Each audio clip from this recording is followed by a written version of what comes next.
Hello, welcome and welcome back. This is Jacob and today we are going to be continuing the narration and character voicing for the Dorothy's Vision side story in Arknights. And before we begin, let me say a couple of things before I do my usual song and dance of recapping the previous part very quickly before we head into the story itself.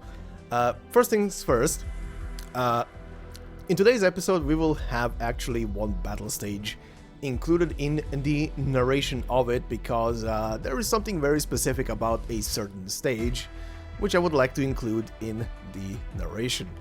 Outside of that, I would like to first off as well say that thank you very much for all the comments on the previous episode.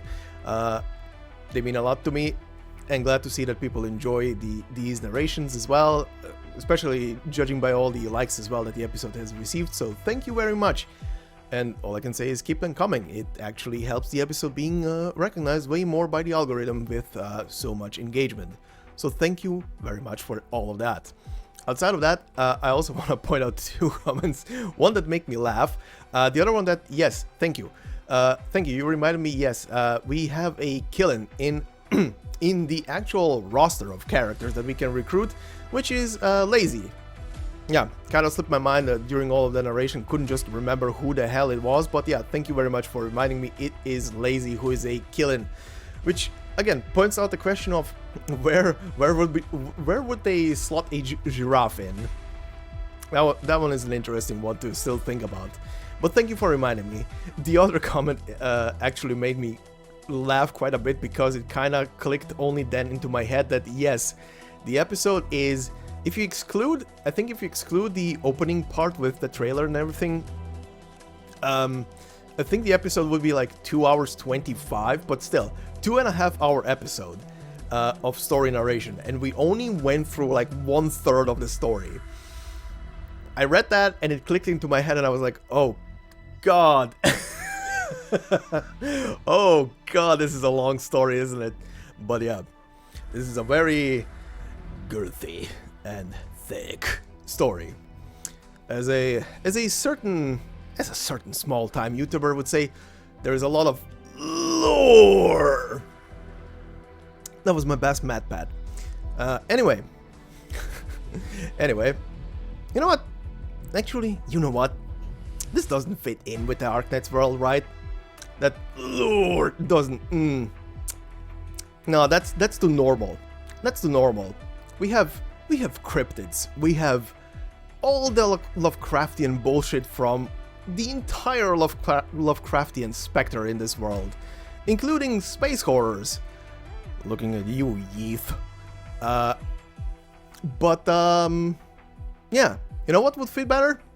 And by the way, whoever's listening to this right now on speakers, tone it down. If you're listening on earbuds, tone it down. Here goes. This will be a good warm-up for the vocals.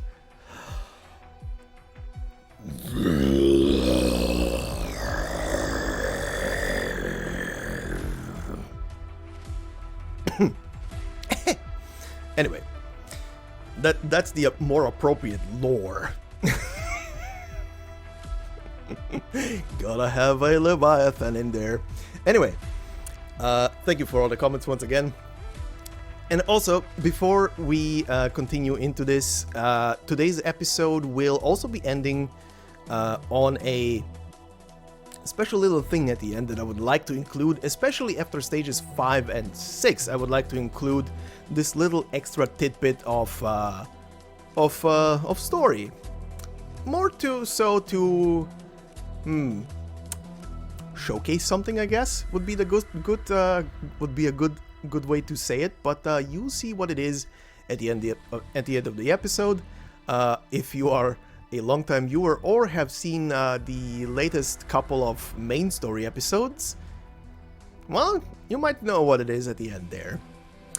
It kinda shines a light on something, or makes you go like, what the hell? But anyway, for those of you who want to skip the rest of this intro section, where I recap the previous episode, I always usually leave a timestamp in the comment section below, so just look for that, hit it, and you will be right at the stages. But in the meantime, let's do this very quick. So, on the previous part, we pretty much began the story right as Mulesys was calling Kirsten, of all people, to pretty much warn her that something is happening with Ferdinand, but she didn't get enough time to finish the call, got interrupted by a individual that we later learned the name of, and the name being Hol Heyag? Oh god, it's always so difficult to pronounce. But yeah, the half Liberi, half Pythia, well, let's just call her Quetzalcoatl for short, is someone that was hired to stop Mulesys. She surrounds her with what we later also learn to be power armors, and we do not know what happens next. But most importantly, during that whole kerfuffle, we do learn that Mulesys is an elf, which is very interesting. So add that fantasy race to all of the other cryptids and stuff that exists already. Which begs the question, if there are elves, can I get a Legolas and Gimli moment somewhere? But anyway, in the meantime, Saria was waiting for Mulesys to meet up with her. The meeting doesn't happen, and Saria calls Rhode Island for help. But on another part of, in another part away from the city, on a test site, we have Ptilopsis and Elena, who are working together with Dorothy, or rather helping her out along with her experiments on that site. The site itself being constructed, and more of it being constructed by a certain group of people called the Pioneers. And as they go to the Pioneers for to help them out with some medical issues, Ptilopsis and Elena that is, they promptly get kidnapped by them. Meanwhile, the Doctor and, or rather, hours later, the Doctor and Mechanist, one of the elite operators of Rhode Island that we've heard very little about at all. I think there was like 1 or 2 mentions of him altogether. But he finally appears now in the story together with the Doctor, who have just arrived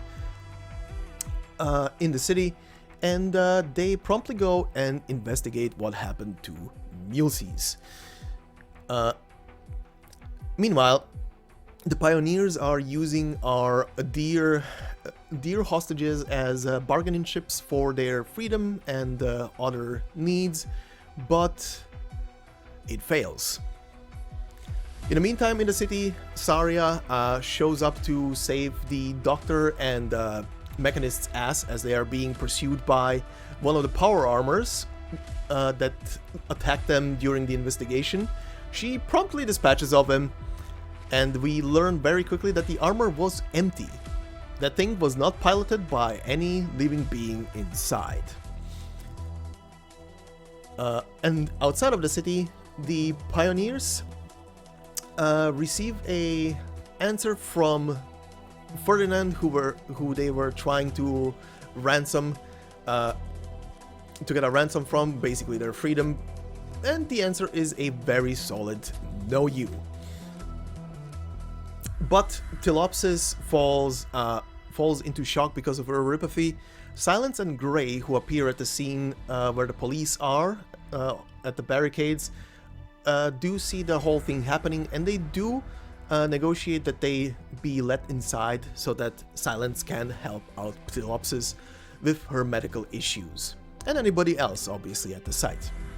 Because as she said, that is the Rhode Island way of doing things. They help the people, they don't threaten them. But just as a bit of leeway is being made, and Grey manages to pretty much re-establish the electrical network for the barracks that they were holding out in, all hell breaks loose as some weird little floaty liquid metal kind of creatures start appearing and start attacking them. Meanwhile, but as they are attacking them, Dorothy calls in, and she messages them to enter the facility itself, that they will be safe inside of it. Meanwhile, the Doctor and the Doctor and Mechanist together with Saria are analyzing, well, the two of them are analyzing the strange power armor, but Saria shows them that there is a strange little silvery liquid inside of it that is essentially the thing that is making the thing move without any pilot inside. And outside of the city, once again, the pioneers, together with the Rhode Island team that have entered Dorothy's facility, pretty much displayed that they do not want to trust Dorothy at all. That whatever is happening, they blame her fully for that. But back in the city, Saria and the Doctor and Mechanist are entering a bar. Sounds almost like a joke when you think about it. But yeah, the three of them enter a bar so that they can talk to a person that Saria knows and that is currently in the bar. Or rather, as Saria points out, he spends quite a lot of time in that bar. And as they begin to question him, we learn very quickly that he is someone who was working for Rhine Lab and underwent a self-surgery of sorts, where he implanted a chip into his right hand, which kind of fried his entire arm altogether, making it useless. But in the meantime, on the research side, once again, as everybody is inside, we get a few brief glimpses as Silence is making pretty much connections between the current stuff that is happening at the site and the diabolical crises that she was, or rather the diabolical experiments that she was once part of, essentially. But yeah, that is pretty much where we ended the episode. So, shall we dive into today's part? Alright then, so today we will be covering the story for stages 4, 5, 6, and then 4, 5, and then we will go back here to a small little scene on this stage, which unlocks after you complete a specific thing on stage 5, and then we will end the story narration on stage 6 for today. But like I said at the beginning, this will not be the end, because we will have one special little thing to add to the end of the episode, and you will see what that is. It will add a bit more background to a certain thing. Outside of that, all I can say is let's dive right in, shall we? So, this is stage number 4, titled Empty Alley. And it says here, work is not welcome at the bar. So let's begin.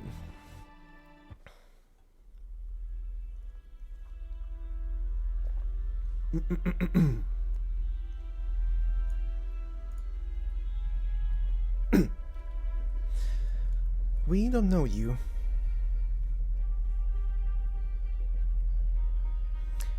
And yes, just so we're clear, I know what picture I'm using today for today's episode as a banner.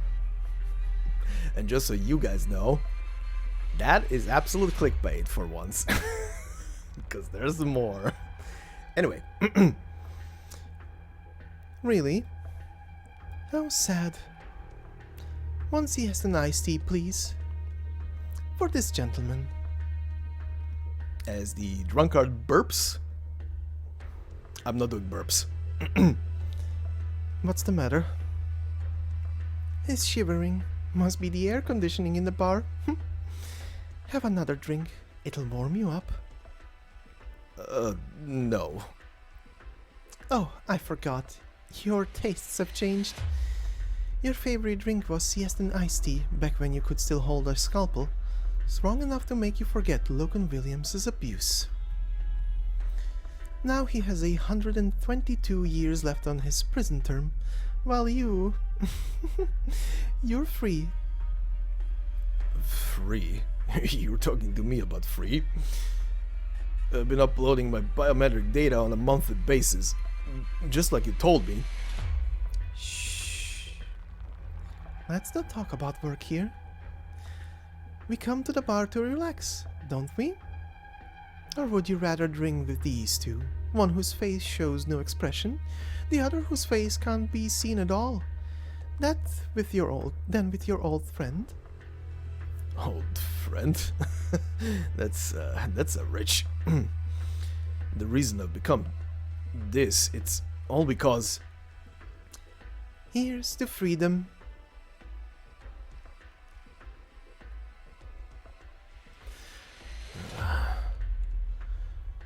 They left me no choice, Arya. You're on your own. The man picks up the glass and gulps down its contents. He stares into space with a particular expression. It is hard to say whether it's one of anger or one of despair. A moment later, he falls from his chair. His legs spasm as though shocked by electricity, while his left hand grasps at his right arm. His fingers dig deep into his own flesh, as though trying to rip out the electronics that have caused him so much grief, along with his past sins. Oh my god, what happened to him? Call an ambulance!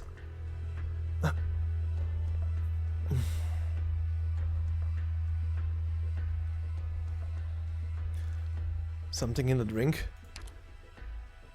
Epilepsy. Blood test shows no abnormal chemical composition. That injection I gave him will help. He'll live. That drink. There's half a glass left. I'm not the type to waste. You drank the rest? As you just saw. Still don't get it? Check out your friend's teeth. Second molar on the left. A false tooth. He did one final operation on himself before he left the Loken water tank. You knew it all along. I should have removed the variable myself. One tooth would have affected his work. But I didn't. I believe we in Columbia should have the freedom to embrace death. Doctor, take the patient and give us some space. On it. We have a problem and we need to deal with it.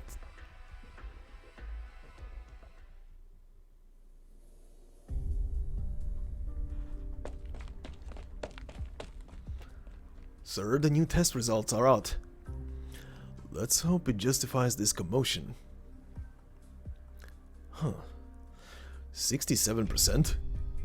We tried our best. What about the retests? Here they are.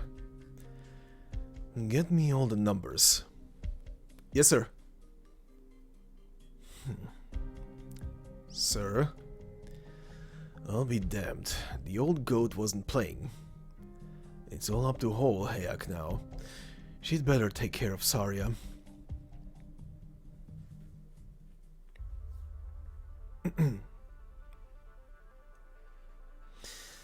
I'm honored that the former head of Rhine's defense section thinks I'm a problem. Who are you?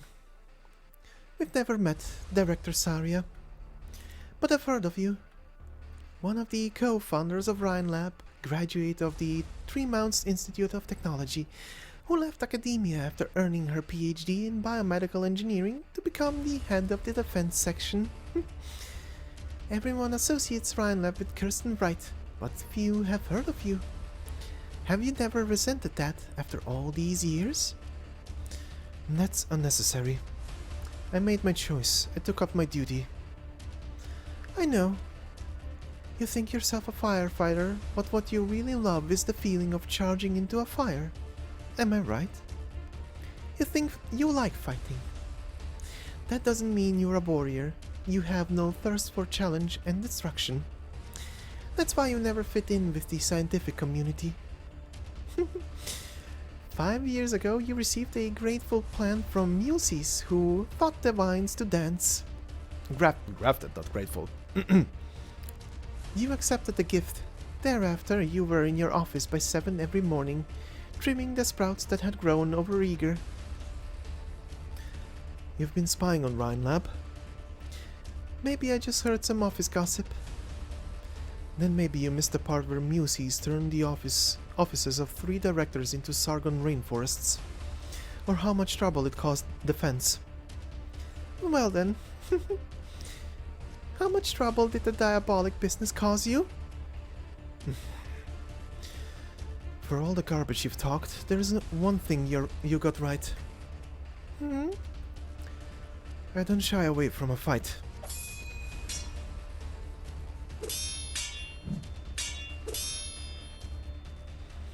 Beautiful arts.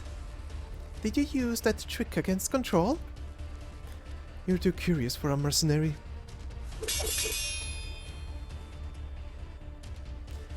Hey, they're fighting. Are they drunk? Where's the bouncer when you need one? Are you the bouncer? Get them out of here. Sorry, I'm just a mechanist. Hitting the road would be a smart choice here. Shit, the ceiling's coming down. Go, go, go. Are you okay, Doctor? I'm fine. Go and help Saria, Mechanist. So eager to stop the fight. Won't you stay a while longer? There aren't many in Colombia who could take a hit from you and stay standing. With skills like yours, there aren't many who could afford your fee. This doesn't have much to do with Wolwart Koczynski, and your style isn't military. You're eager to kill the trail of the silver reagent. Your employer could be Ferdinand, or it could be... Control? Even now you still won't turn your suspicions towards her? Too many questions to let you go. Saria. Saria takes note of her position and that of her colleague. The enemy's path of retreat is cut off. There is no need to drag this out. She unleashes her arts without hesitation. An animal war appears out of thin air, and Saria takes aim at Holoheak's vitals. Looks like the time to talk is over. You're not dodging? Don't need to. I'm not in the habit of taking long shots. Saria's fingers should have found her opponent's abdomen, but she does not feel the warm touch of soft flesh. There is no sign of pain on Holoheak's face. She leans forward, her lips nearly touching Saria's ear. Believe it or not, Saria, I just wanted to chat. I'm curious about you, about Rhine Lab. You hurt my friend the moment you showed up. Doesn't exactly put me in a chatting mode. I have a job to do, after all. One last parting word for you. Don't be too eager to make an enemy of me. Don't be too eager to make an enemy of anyone. Also, just as a quick side note, I was thinking of doing the scene with... Hold on. With this, and making it like this. But the problem is, for every single sentence, you would have heard those very loud clicks. So I just wanted it to play out normally. Anyway. She got away? Why, is there a hole in the wall? That was me. Did her arts misdirect you? It was some technique, but not Originium arts. She changed the air composition around her, interfering with my arts and causing my attacks to miss its target. I've never seen anything like it before. Could she keep a caster from getting at water molecules? Maybe. I've thought about it. Heating air in a specific direction is pretty mundane. It wouldn't have been enough to disable Muses. Director? Doctor, I propose we go after her. Whether it's the intel she has access to, or the strange techniques she uses. This Liberi is extremely dangerous. Also, I find it didn't hit me the first time I read this, but now it's hitting me like... Interesting thing that she would classify her as a Liberi. I mean, it makes sense, because Quetzalcoatl and everything, but she's like half and half? Anyway.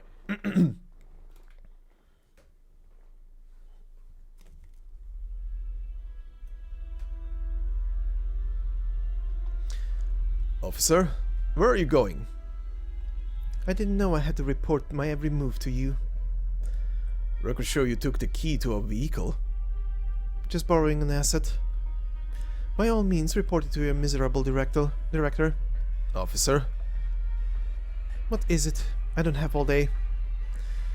Mary Banner, you grew up in the town of Steelham, north of Three Mounts. Sonny Romana was your neighbor and middle school classmate. You've been investigating me? Romana was registered as infected 4 years ago. He ended his internship at a law firm and returned to Steelham. His insurance payments stopped 6 months later. His name resurfaced on the crew manifest for this pioneer team, 3 years and 17 days later.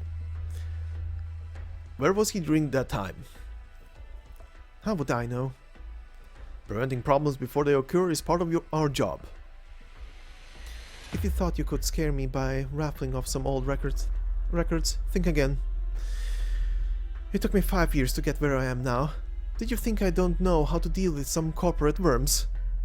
I have never doubted your ability. Then don't make me feed you to the tusk beasts. Maybe you don't believe it, but I just wanted to give you some friendly advice. You remind me of my former supervisor at times. I had a lot of respect for her, but she allowed her personal sentiment to destroy her future. I don't want to see you repeat her mistakes. Huh. Sentiments? Maybe this could save some people. But it can't save one to get herself killed.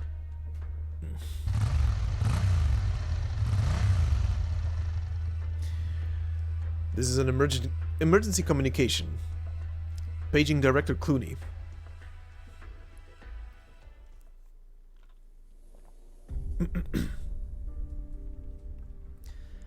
Log 17.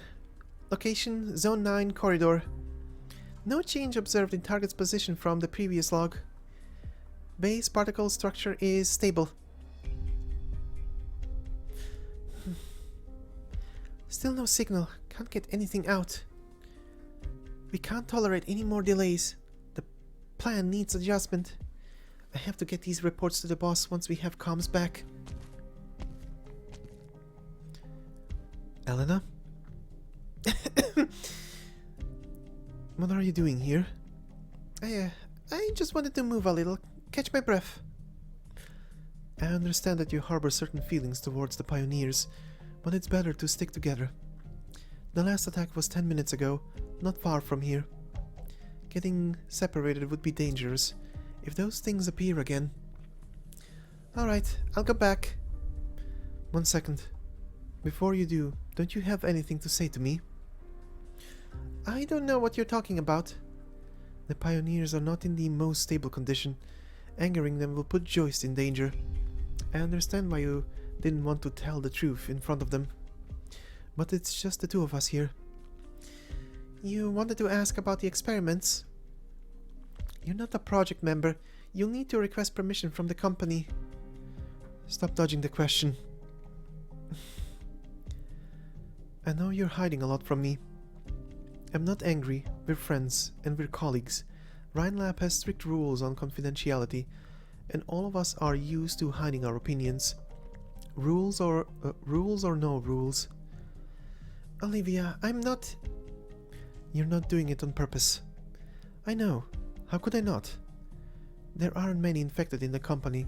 When you first came and greeted me at lunch, an energy section colleague pulled you aside and whispered to you that I was infected. You visited with me anyway. I don't care about those stones on your body. Who doesn't have a flaw or two? Not the one ones gossiping behind your back at the very least. Even afterwards, I never cared about these stones on my own body. That's the Elena Urbica I know. You knew something was not right with the experiments here. You knew what those silver things were. They're uh, endangering our lives and those of many innocents outside. The Elena I know would not let something like this happen. What made you keep quiet? Did Ferdinand... Olivia, this is my job. Just like Helena and so many other researchers who work for Rhine Lab, this is where my dreams can come true. You said you were once thankful to Director Parvis and Rhine Lab.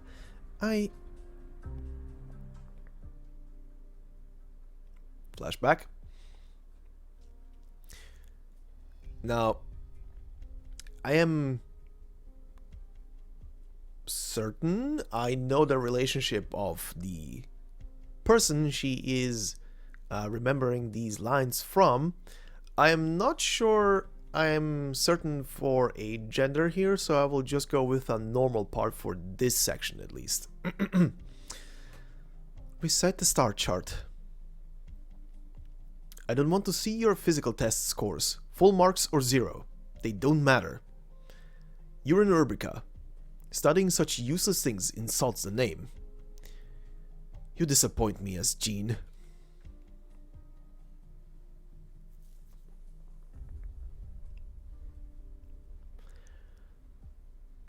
This is all you have to show for a month's work. You have talent, but neither does anyone else in Columbian science. You have determination, but it has yet to be tested. You're diligent, but there is no direction to guide your hard work. The world is waiting for you to change it. Every chance you waste is potentially a massive loss for yourself and the era you're living in. I chose you from thousands of candidates. You had better not prove me wrong.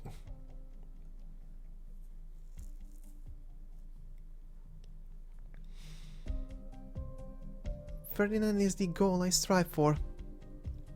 What did he promise you? Your own project if you help Director Franks complete this experiment? Or... Olivia, you're like my sister, treating me like a little kid sitting around waiting for candy. I know you have a lot of misconceptions about Dr. Clooney. Your investigations over the years have caused him a lot of trouble. But none of that matters. It's not my place to defend him. But he could have refused Rhode Island's intervention. And yours. He wants to change Rhine Lab, change Columbia, and I believe all he needs is a chance. You trust Ferdinand that much? Did you know that Rhine... Who's there? Did those things catch up to us? It's the Pioneer team. Stay back. The captain was right. We're just lab beasts to you. You've got it all wrong. Still trying to trick us? I won't fall for that again. Everything you did for us, it's all fake. Calm down, Mears, was it? Mears, if you won't listen to us, maybe you'll listen to Sonny. I don't want to die here. There's no end to this damned corridor. It bears down on you and chokes you out. It's like the walls in the infected containment zones.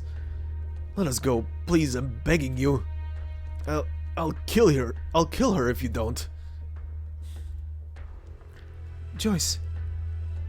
How could this be? No, let Joyce go. Don't hurt her.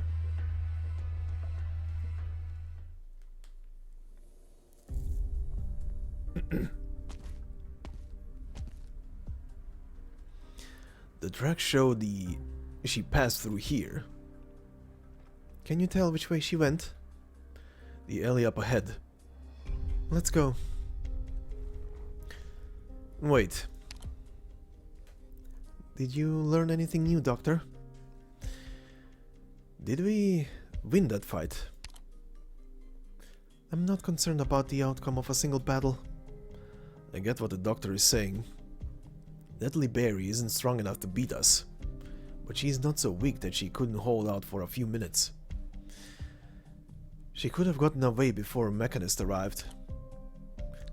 Seems like she intended to leave a message behind. She's luring us into the alley. Should we still go? Yes.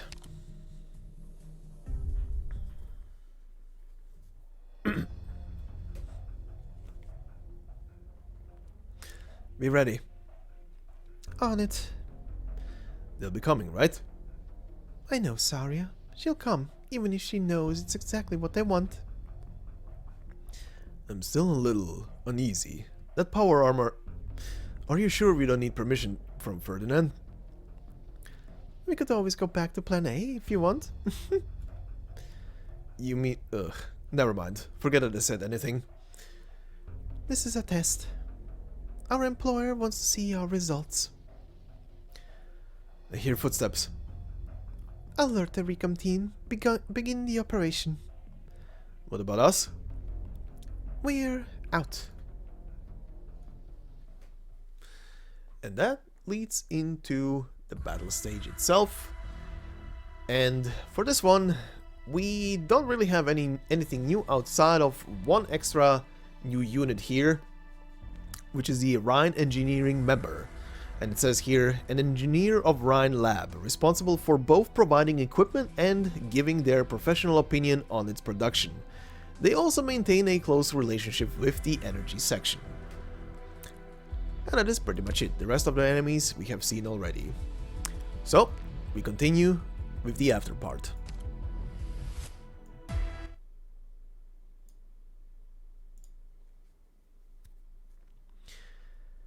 And before I start reading here, someone who maybe knows the original Chinese transcript of this or whatever, please tell me if this line is a typo or maybe wrongly translated, because when you start reading this as the cramped space is filled with black, wouldn't it be more sense to put darkness in there? Because just putting the word black as an object is kind of weird and sounds completely out of place, at least in my head. Maybe it's just me because I'm not a native English speaker, but it sounds out of place. Anyway, the cramped space is filled with black, which blocks out light, air, and sound. The mouth cannot scream. The scorching heat of Virginium blocks the windpipe, preventing even a whisper from escaping. There is no fighting. Cold, hard steel clamps down on the limbs, preventing any attempt at movement, never mind resistance. If only tears would flow from the eyes. Mother always said tears were powerful weapons. But the eyes are not cooperating. They have seen too many mountains fall and too many rivers dry up over the centuries. They have seen too many loved ones die. They have become dry, like the land after a nomadic city has passed through.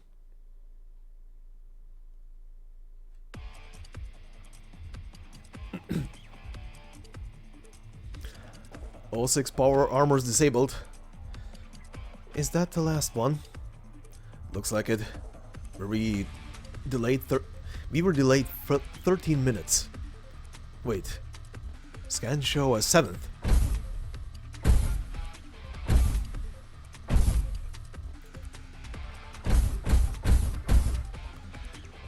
It's headed your way, Doctor.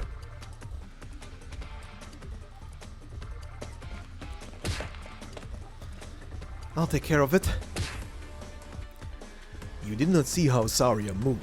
All you know is that she was standing in front of you before you knew it. You know she never carries a Rhine-made shield on the streets of Columbia. She turns herself into a shield. The animal barrier growing from her crossed forearms blocks the power armor's attack. Pest. You hear Saria mutter under her breath. That is how she views such rogue Colombian technology. Her expression tells you what her next move is. Saria wastes no time dealing with pests. Her hand closes upon the chest of the power armor, where a dark hole would soon appear.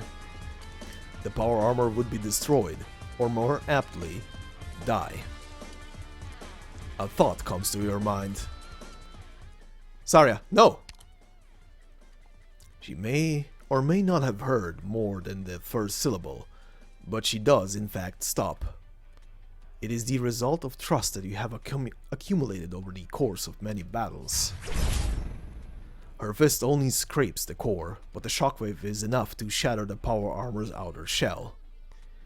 You see something amongst the flying metal shards that looks different. It looks like strands of hair. Doctor, look! It's...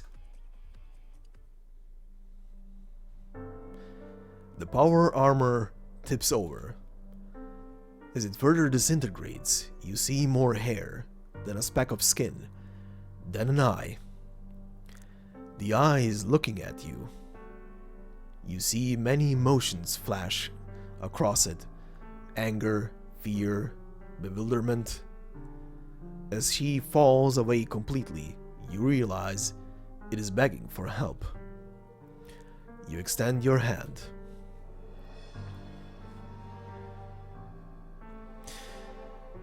Hello, Mulesies.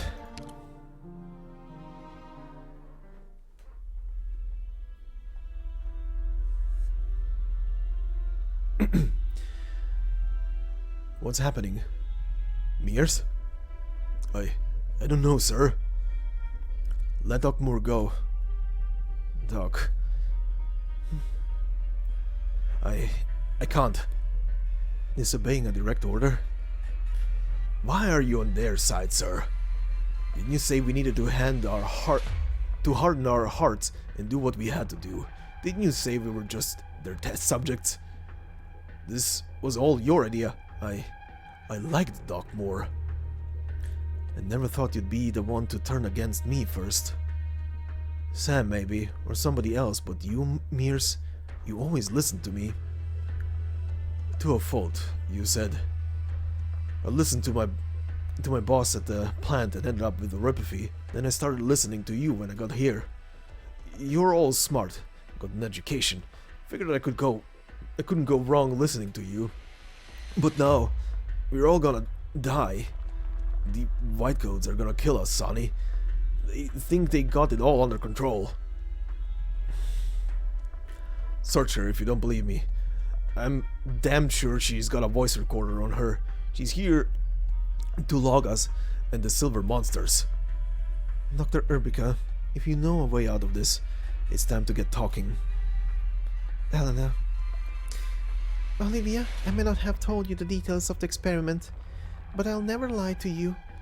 I never lied to you either, Sonny. Mears. I don't know how to deal with them.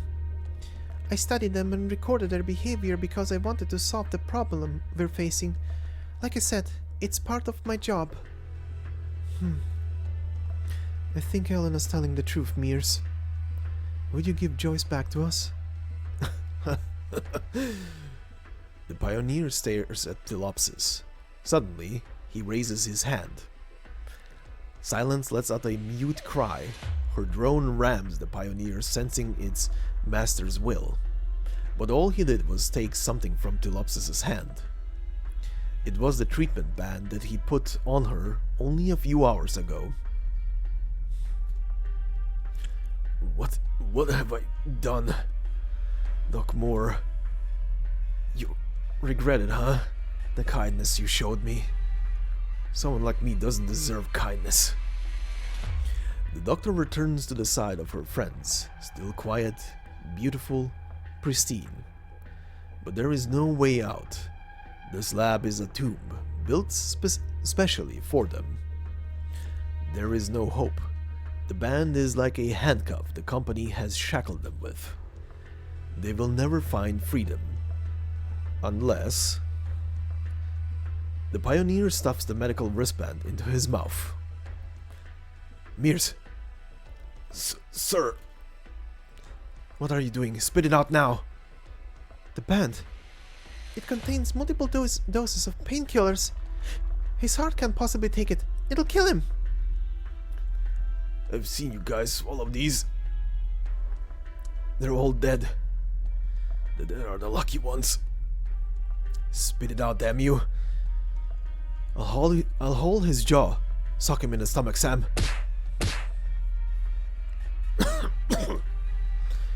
One more time. I see the treatment band. Olivia, let's help! Olivia? Joyce. Program, start. She's awake? It's so dark. Why is it so dark outside? Dark? But all the lights are on. Joyce, are your eyes okay? Light, need light, warmth. Forward. Fearless. Can you hear us? She can't. What's going on? I don't know, but none of that sounds like Joyce. Her condition. I know her. She's never sounded like this, before or after the operation. You're right. You're surprised. You don't know what's happening to her. That means the situation has long gone out of your control. Elena, it's time to talk about these experiments. Did Dorothy... I don't want to see anyone get hurt because of our work, especially not Joyce. Maybe you're right. We should have worked together to solve the problem. It's okay, Elena. No need to hesitate anymore. I invited all of you here. You have the right to know the truth. Both Dr. Silence and my pioneer friends. You were spying on us? I was concerned. Someone needs to close the doors while you stop to talk. You stopped the silver monsters? Don't call them that, Sonny. They can hear you. Elena, my dear assistant, there is one more thing that I require of you. Bring them to me. What you don't feel comfortable explaining, I can. And you know my lab is the safest.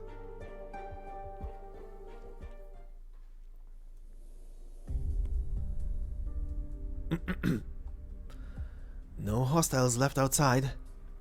They all followed Mr. Sonny and Dr. Silence. Communications are still out. Looks like jamming across all standard frequencies. Mechanist might have been able to do something about it. Who's there? Mr. Sonny? Freeze. That voice. Miss Mary? Looks like you've got a decent memory. Why are you here?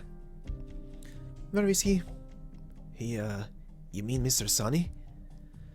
Tell him to show himself and stop hiding behind a child like a coward. I'm a grown man. Just barely. Out with it, boy. Where are they? The pioneers are in a building nearby. Do you know your ears twitch when you're embarrassed? Huh? Just kidding. But you're a little too trusting, aren't you? This will go a lot easier if you tell me everything you know. Otherwise, since you're the one who fixed the power supply, I can arrest you for obstruction of justice. If I can't catch the real prep, I guess you'll have to do. No, please, don't. I don't want to cause trouble for the doctor. Then what are you waiting for? Start talking. I'm not sure if you'll believe me. We were attacked by a bunch of silver shapeshifters, the likes of which we've never seen before.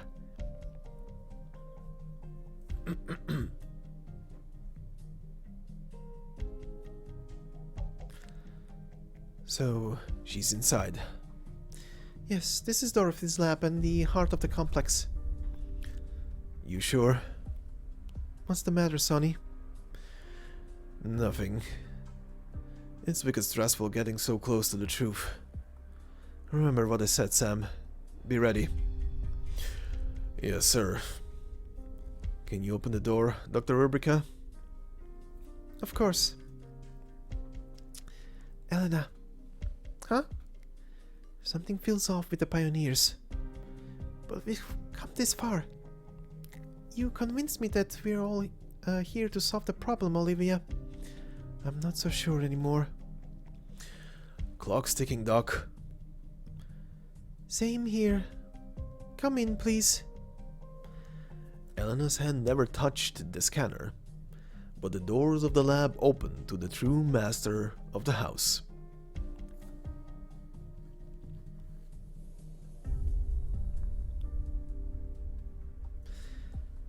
Hello, everyone.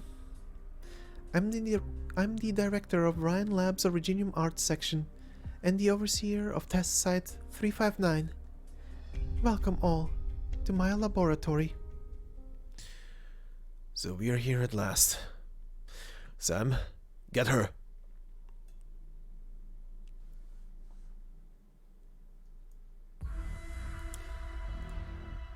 And that brings us to stage 5, titled Dorothy's Promise.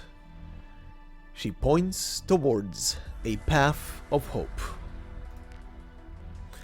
So let's begin.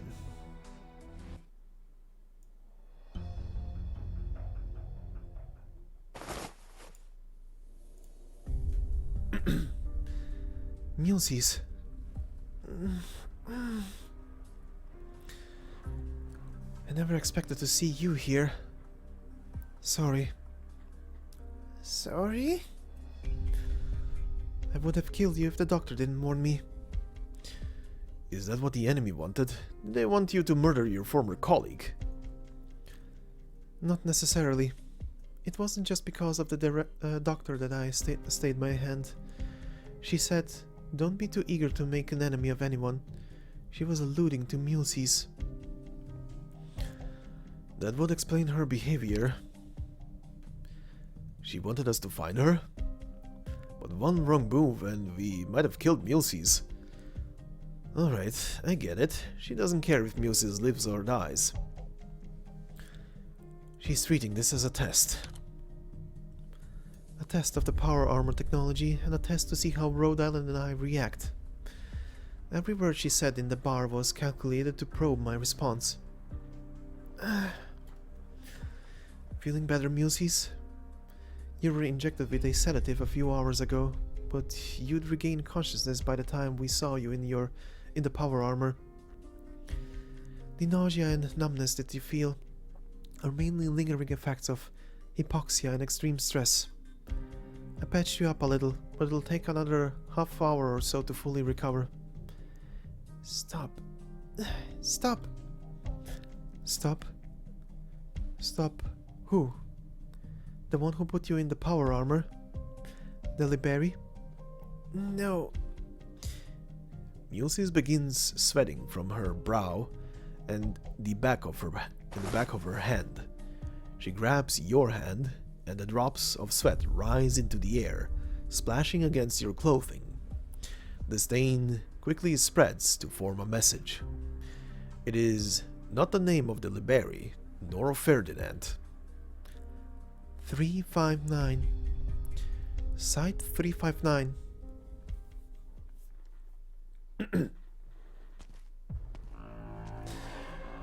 Not often I see you here. You did give me a temporary work permit, didn't you? Biology consultant. What's a tech firm like Rhine need with that? You're in a good mood. I take it your experiments are going well? Don't talk about experiments right now.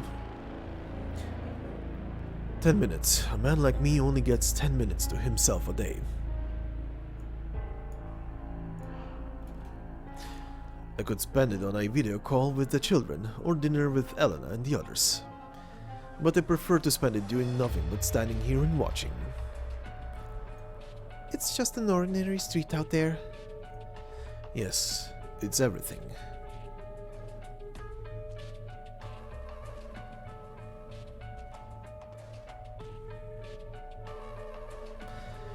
They must be tired after a long day of work. Why is there no sign of dejection on their faces? Why are their steps so springy? Because they have a chance. They believe their hard work is giving them a chance at better lives for them and their families. Just like those pioneers outside the city. Yes, them too. 3 mounts. The city of 3 burden beasts. 3 burden beasts carried 7 pioneers to build the first settlement on this soil. And now, look at the streets below. The pioneers and their descendants bring a constant stream of vitality to this place. No other country can claim to rival Colombians' enterprising spirit. Our country's prosperity has given people confidence, which in turn feeds into their vitality. If the country keeps advancing, so will the lives of everyone across all the lands. I know what you think of me. You, Kirsten, Saria, you call me an opportunist. It takes a small man to take a chance when he comes across it. Smart, Jesus. Thank you. I can't deny that I would rather be up here than down there, but I've earned the chances I was given. My projects have generated wealth which fed into the next project and driven technological progress. We stand on the cutting edge, leading Terra into a new era. They will build monuments, and our names will be immortalized upon them. Our? Victory belongs to each and every trailblazer. My 10 minutes are almost up. You didn't give me any time to talk. I know what you came for, whole heck. Oh? I forgive you. Kirsten, Biosis, Saria, Parvis, and you. I'm not wasting my time trying to guess your petty little thoughts. Dorothy's experiments are one step away from success. All I care about is the final result.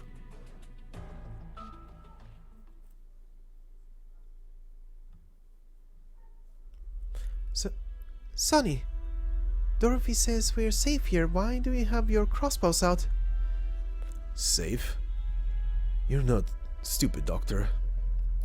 The biggest danger is right there. Dorothy? I thought you were willing to hear us out. I'm sorry. Out of the way, you and the other docs. We're not here for you. But we've been tricked, Elena. Stopping the attack on Joyce was just a show. He showed us his anger, his hesitation, and his bottom line. All of this to hide one thing. He was always prepared to commit a crime.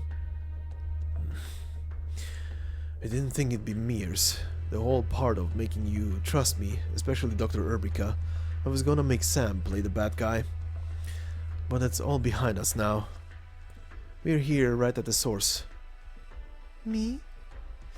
You planned the kidnapping and came all the way here to kill me? May I ask, why? A voice so soft it could melt the hardest heart. Watery eyes opened slightly wide, filled with innocence, surprise, even hurt.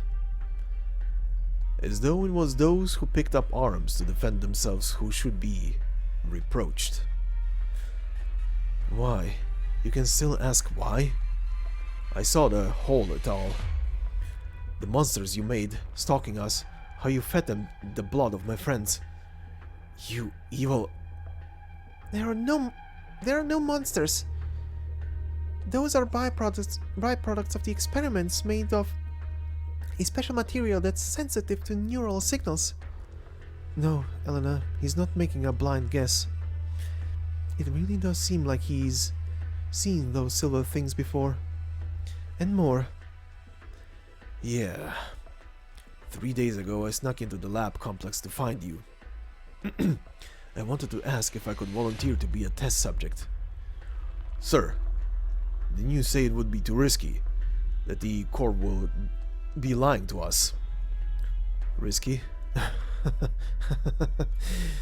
Sorry, Sam, I was the one lying. But I wanted to fix my mistakes. Listen, everybody. I saw silver monsters taking shape around her that night. She talked to them like they were her pets. Dorothy Franks is the one behind all this.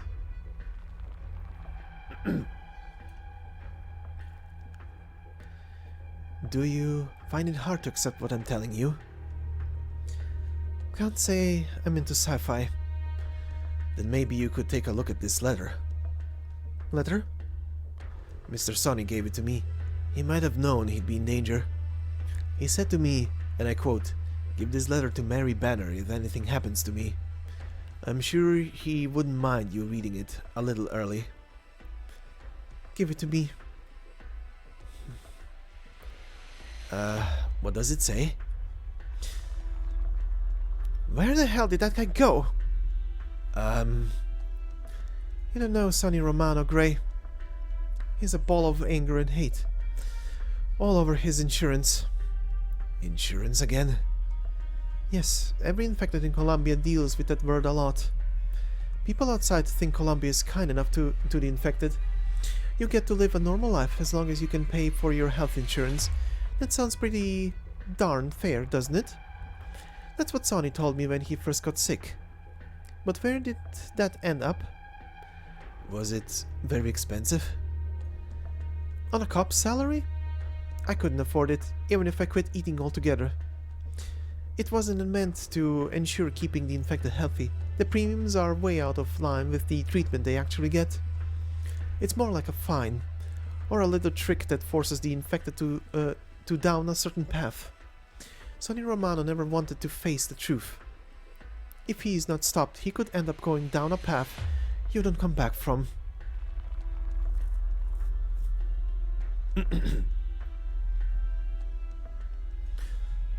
What you saw were neither monsters nor pets.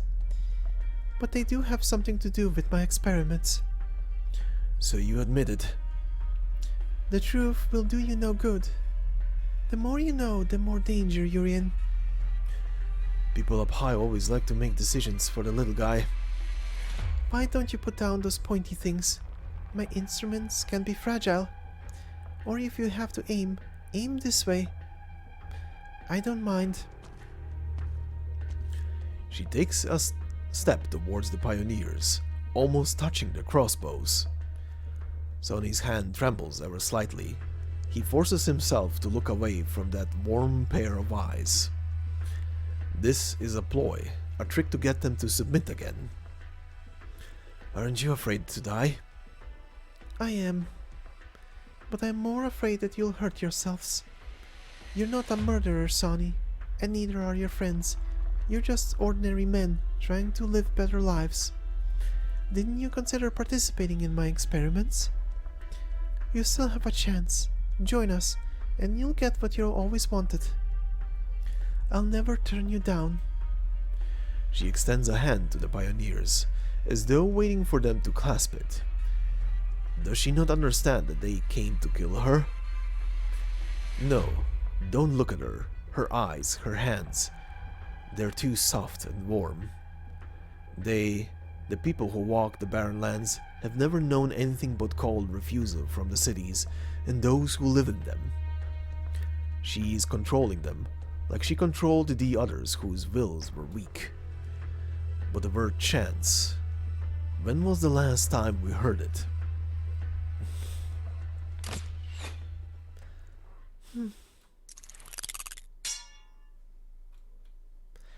It's those silver constructs. Where did they come from? I didn't see. Sonny was right. This lab is where they were born. They're protecting Dorothy. Stop. Don't hurt each other.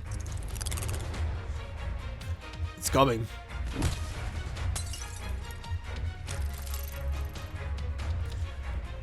More over there. Look out. Grab Dorothy, Franks. No, destroy the lab. We gotta destroy this cradle of evil to stop the monsters, once and for all. No. That is the one thing that I will not permit. The experiments must continue. It was my promise to you. To them.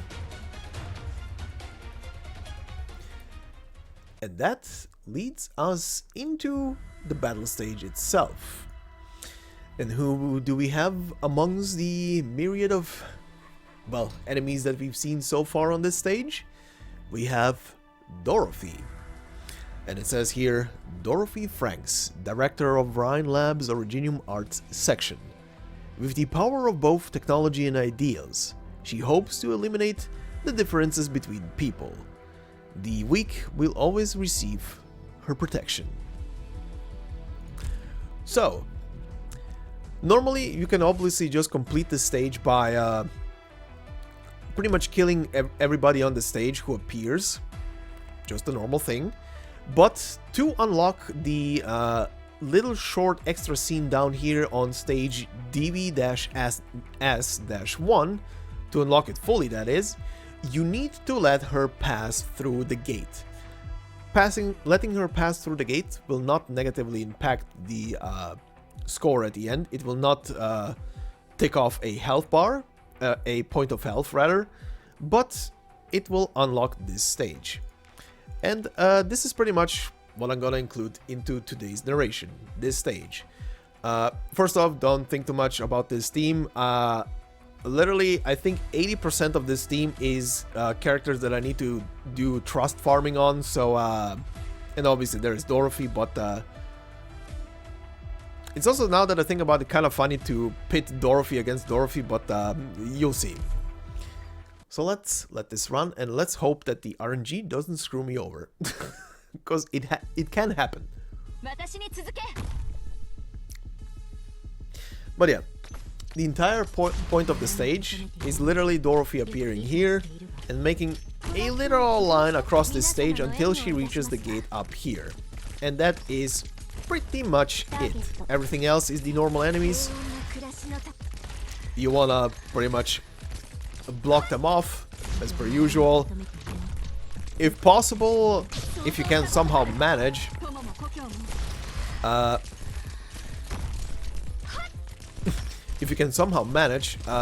keep the little enemies from getting to the power armors to turn them on. But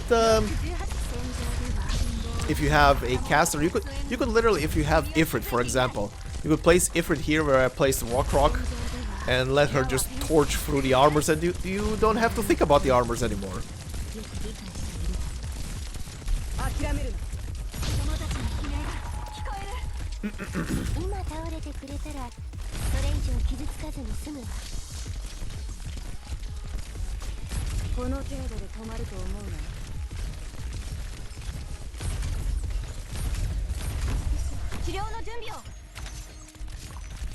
But I'll say this, Dorothy's explosions are very, very fun. If you set up a huge conga line of explosives and they just start going off. Fireworks!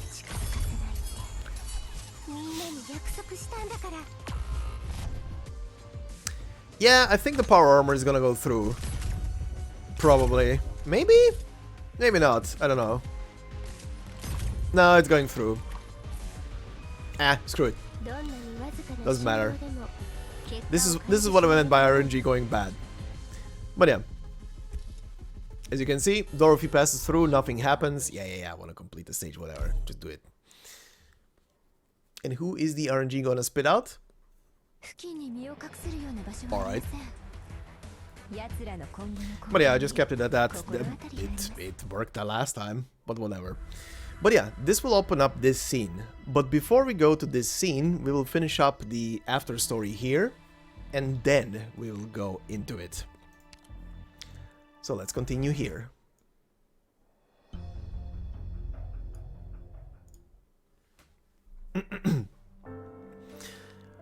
Hello, Mary.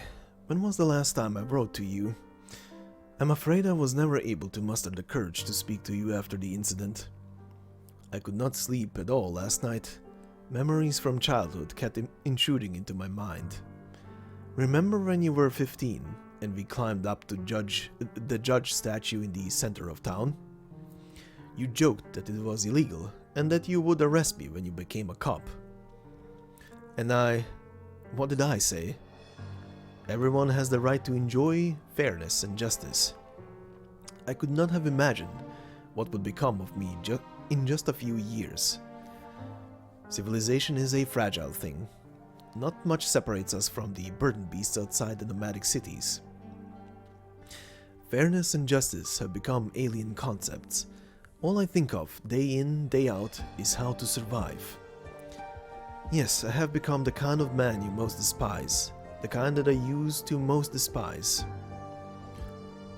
Signs of erasure? What if I have the chance to return to the embrace of civilization? To go back to the man I used to be? Your birthday is just a week away. You have no idea how much I would love to surprise you. A long blank, then hastily scribbled words. They're performing dangerous experiments on us. All I can do is try to keep living.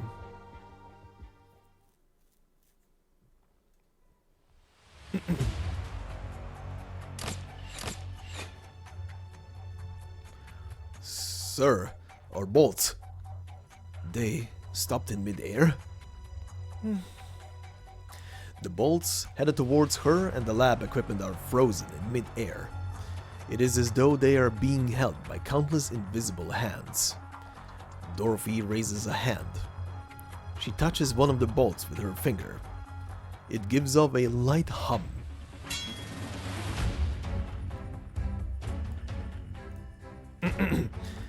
Hit the deck. What the? There is a loud bang, like a heavy metal object being dropped to the floor. The bolts have fallen to the ground, but only part of them.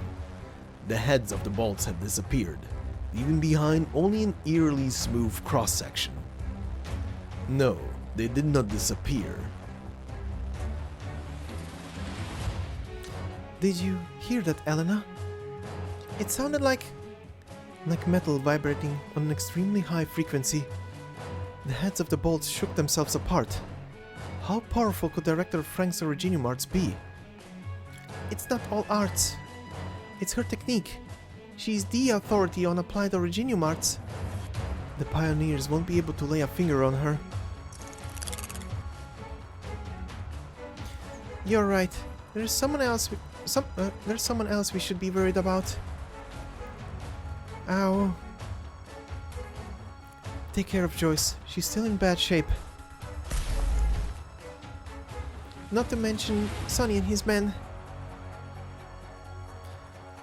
Firebomb. On it. Don't aim, just throw.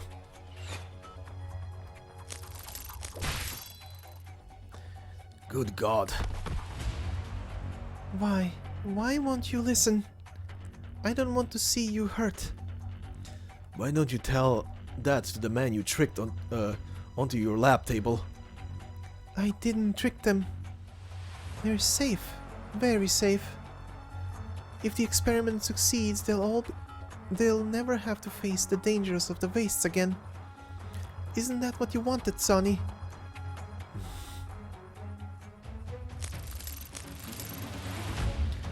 Watch out!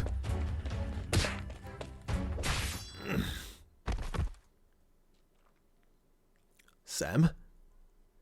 Sir, Sonny, run. Take the others and get out. Out to the Barren Lands where the corporations can't find you. The Barren Lands. Yes, we're pioneers. They're afraid of the wastes. We're not. Run? Turn and run from your friends. Run from your answers. Run away and live. Isn't that what I've always wanted? Flashback. What's that, Sonny? A letter? Someone back in town waiting for you to write. Man, you lucky bastard. Maybe it will become evidence. Evidence? To let the people out there know what happened to us. I thought we were just gonna save Dirk and the others. What if we fail? I wanna leave behind something, Sam. If we don't make it, I want people to know what we tried. He wants to live. But more than that, he wants someone to hear his voice. Why do we have to wait for you to give us a chance? That's not fair. He finds one of the bolts on the ground. It's missing the head, but he still has his hands. He's lost much to oripathy, but he also gained a little bit, a sliver of power. In the grand scheme of things, that power can't make a difference. Here and now, though, it is enough to snap the bolt in half. The sharp cross-section could be a weapon against the enemy before him, to break the shackles imposed upon him. Don't come any closer. He loses control of the bolt he's holding, then his hands themselves. A powerful but invisible force grabs his wrists, forcing him to stop. My research was never intended to be used against you. It was designed to help you deal with the beasts of the wastes, overcome harsh terrain, and survive catastrophes, to give you a chance. It's supposed to protect you. Protect us?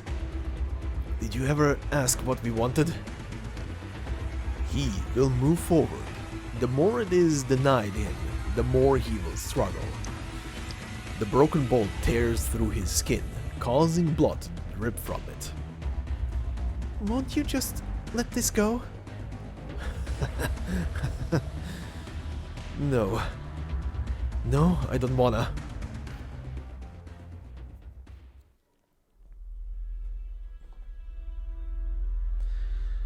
What's the situation at the site?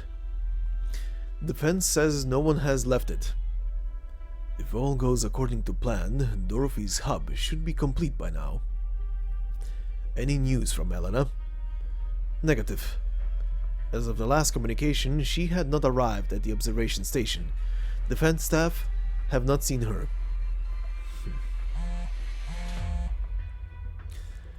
Go and prepare the latest batch of transmitter. How much do you need? 1/3. Time is running out for Rhine Lab. The experiments are going well, Colonel. We're in the final phase. We can't wait much longer. The aftershocks of the Victorian incident continue to reverberate.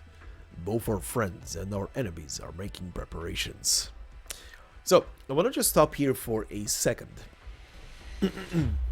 From memory, including this story right now, there is only one other story which I remember that said something along the lines of the aftershocks of the Victorian incident. And that was the Guide Ahead story. That story obviously takes place quite a while after the events of, or rather where chapter 9 begins, and then some while later where chapter 10 picks up again. But essentially that entire story from chapter aka episode 9 in game takes place in Victoria moving onward.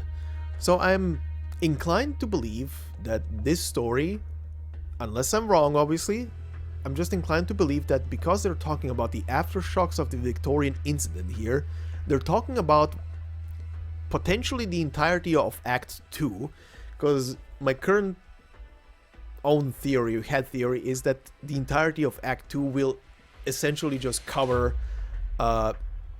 whatever is happening in Victoria. Obviously I can't prove that, I have not read ahead to know what is happening in chapter 11. I do know obviously that it's taking still place in Victoria, but I don't want to know what is happening, obviously, just speculating here. But yeah, I think this is like the second story that is kind of confirming that it's taking place after the events of whatever goes through Victoria, and that is pretty much it. But it's nice to have it placed somewhere in like a line, and it also makes me now wonder, considering that they are talking about how Rhode Island was close to Columbia, it makes me wonder if well, it could also be that they're in the small window of Rhode Island moving from Casimir's to Victoria. They also just before they reach and chapter or rather episode 10 kicks off, they make landfall in Columbia because Saria calls them in. but I think it would make more sense considering how much they were preparing in those last moments after the break the ice event, which also takes place just before episode 9. I think they would be too busy for something like this, and I don't know if the story writers would write in this story in that specific little nook and cranny. But I think this is taking, again, I'm just thinking that this is taking place after the events of Act 2, or wherever and whenever the Victorian storyline is gonna end, essentially, which is interesting. And I kind of love that they are referencing something to give us some kind of like, I guess this is taking place at this point. But anyway, continuing. We believe a weapon like that remains in the hands of someone, somewhere. A century of hard work could vanish in the blink of an eye if they target one of our cities. It will be dragged back under the dark clouds at the mercy of other nations. That's why we need more advanced technology. The technology to deliver our weapons to any location with precision, regardless of distance. Yes, Columbia needs a guide. You're smart, Clooney, and you're more practical than most smart people. When this deal is done, I look forward to a fruitful partnership with a new control of Rhine Lab. The feeling is mutual. Send more hands to the lab to package the reagents. Yes, I need all of them. I need all of it.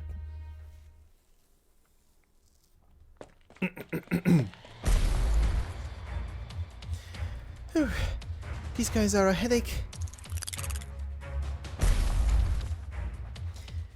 You've seen my arts. They're nowhere near as practical as Gray's. Yes, we've proven that their liquid structure is extremely resilient. And there is worse news. Did I mention that there's more of this material stored above us, all over the lab complex? Like 10,000 times more, give or take? Maybe you should have mentioned it sooner. You said they were byproducts of the experiments. What was the main objective? I knew technology that would replace traditional arts units. Energy was responsible for developing this special material. It's extremely sensitive to microaberrations, making it the ideal medium for receiving and encoding neural signals. We call it transmitter. Under its ideal circumstances, it can turn someone with ordinary Originium arts assimilation into an outstanding caster. That's why even the byproduct can be very dangerous. Olivia, I can't fight and give a lecture at the same time. Sometimes I wish I had one of those devices like like in Joyce's brain. That way I could tell you stuff with just a thought. Well then, let me ask another question. How do we stop this experiment? I know you put a lot into it, and I understand your loyalty to Dorothy, but...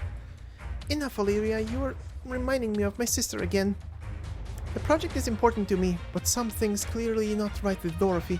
Did you think I was the kind of person who can't get any priorities straight? I just need to think. I haven't spent enough time here. I wish I pestered Dorothy more. The caster. What? Elena, if the things before us are products of Originium arts, where is the caster? It's not Dorothy controlling them. They're just there by her side. The missing pioneers. The one place in the lab that Dorothy is most hesitant to show us.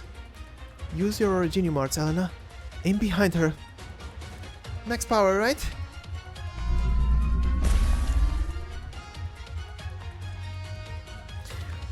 Starlight rains from the sky, catching everybody's attention for an instant. Even the strange silver entities. No, not there. You shouldn't have done that, Elena. I can't stop. What's going on? It's like my limbs aren't my own. How much is that equipment worth? Never mind. Got to hold on. It's not just us, even the pioneers. An earthquake? Hang in there. Stars. Star. Joyce? Olivia, I can't keep my hold on her. I'm losing sensation in my hands. Hearts. Never thought the day would come when I would give myself electric shocks. Electricity can interfere with Originium art's effects. Did you say that this research is focused on vibration? Yeah, and? Sand. Sand's everywhere in the lab. On us too. So small we never even noticed. Keep looking for the test subjects, Elena. I'll stop Dorothy. Sir, the reagents have been loaded. Good. We're going to Site 359. You're going there personally? Did I not make myself clear? I just thought there were enough staff already. Tell me, why is that the more important an experiment is, the more time it has to be repeated? To avoid errors? Because an important result must be absolutely reliable. Is Director Franks not reliable? Dorothy? She is driven by her emotions and achieved great things because of them. But her emotions may also become a weakness at the key moments. What about Elena? I hope you grow faster than her. She's motivated but too inexperienced. She may not be able to make the best possible decision without my advice.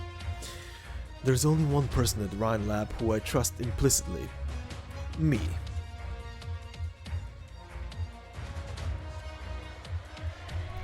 What a dick! Dr. Silence. Hello, Director Franks. How did you come this far? I thought the vibration membrane would cut off nerve signals to your limbs. I'm a physician. I know the human body a little better than you do. I'm sorry. I know it must be uncomfortable. The experiment will be complete in just a little bit. I'll set you free when we're done. And then? Is it really worth the damage that's being done? Look at the people who are struggling right now. Don't give up. Grab my hand. Those focused on the future tend to ignore what's happening in front of them. I've seen many people like that at Rhine Lab. But Director Franks, Dorothy, you're not like them. There are tears in your eyes when you look at Sonny and the other pioneers. I can feel their pain. But which is worse, a moment of pain or an eternity of pain? The life they lead is a quagmire, Dr. Silence. I want to pull them up, give them the same chances that you and I once had. A drowning man may struggle even more when he feels someone pulling him. But is that really him refusing help? The bog has choked them, but I hear their cries for help. I've extended my hand, and I'm not about to pull it back now. But you need to stop. You're a drone. When did you... While you were talking. I've seen many places since I left Rhine Lab. Some of them even worse than this sandfield lab of yours. A physician knows how to keep her equipment clean at all times. Still...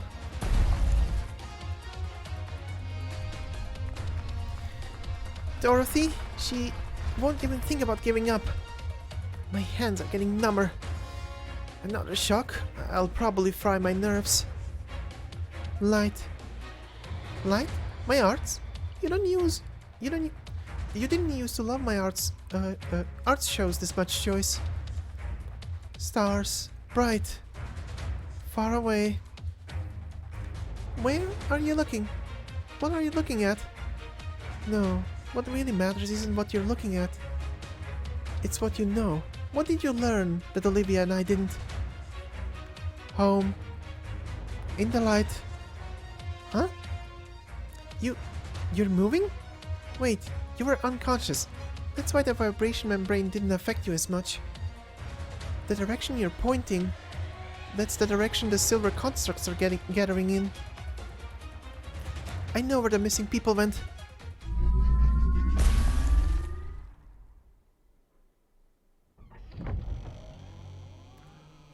Look, door opened. That's... Door? Opened? No. Look out! All the vibrations stop. The silver constructs dissolve into harmless pools of liquid. Dorothy too stops dead in her tracks, giving up resistance, even with silence's drone at her neck. All she sees is the door, and everything behind it. What she vowed to protect, and the countless dreams that she carries.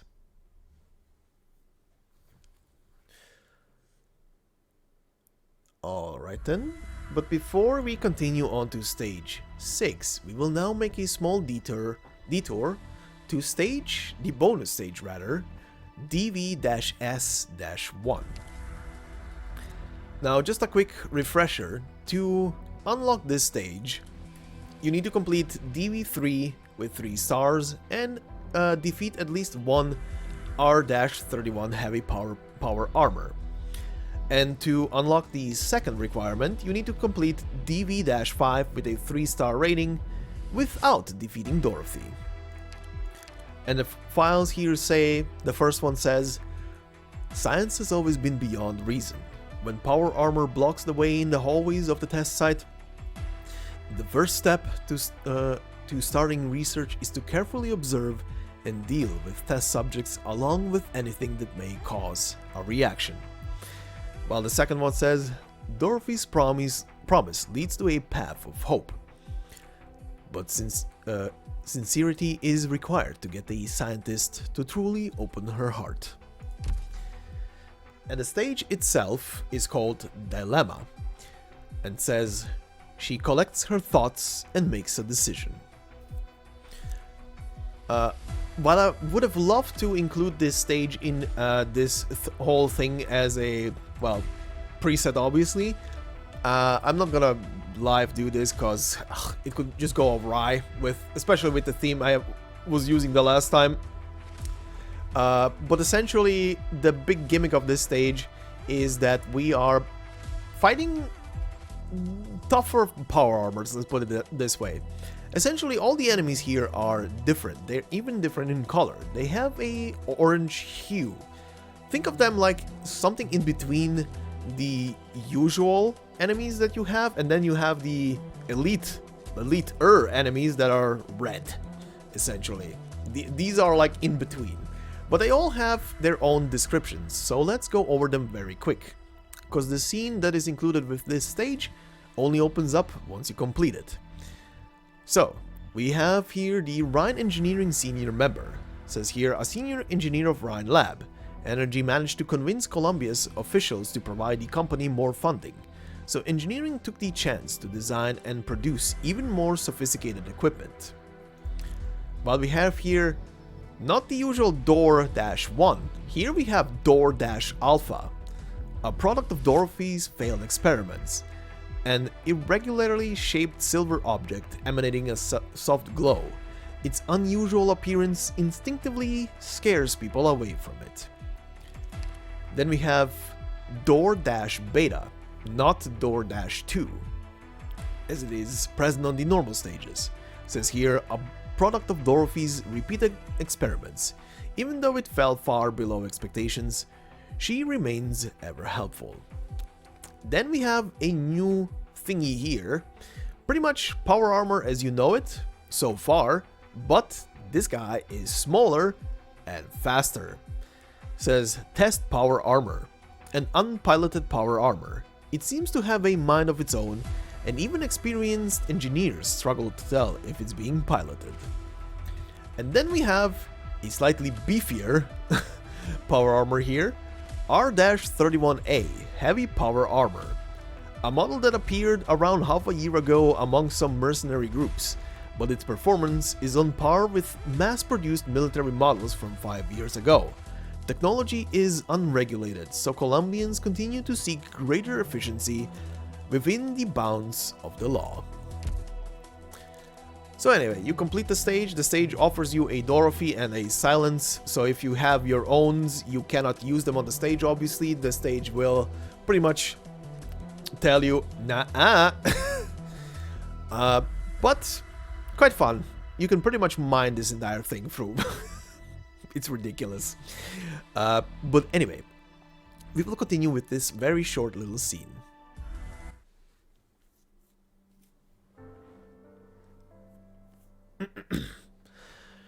Here, the data you asked for.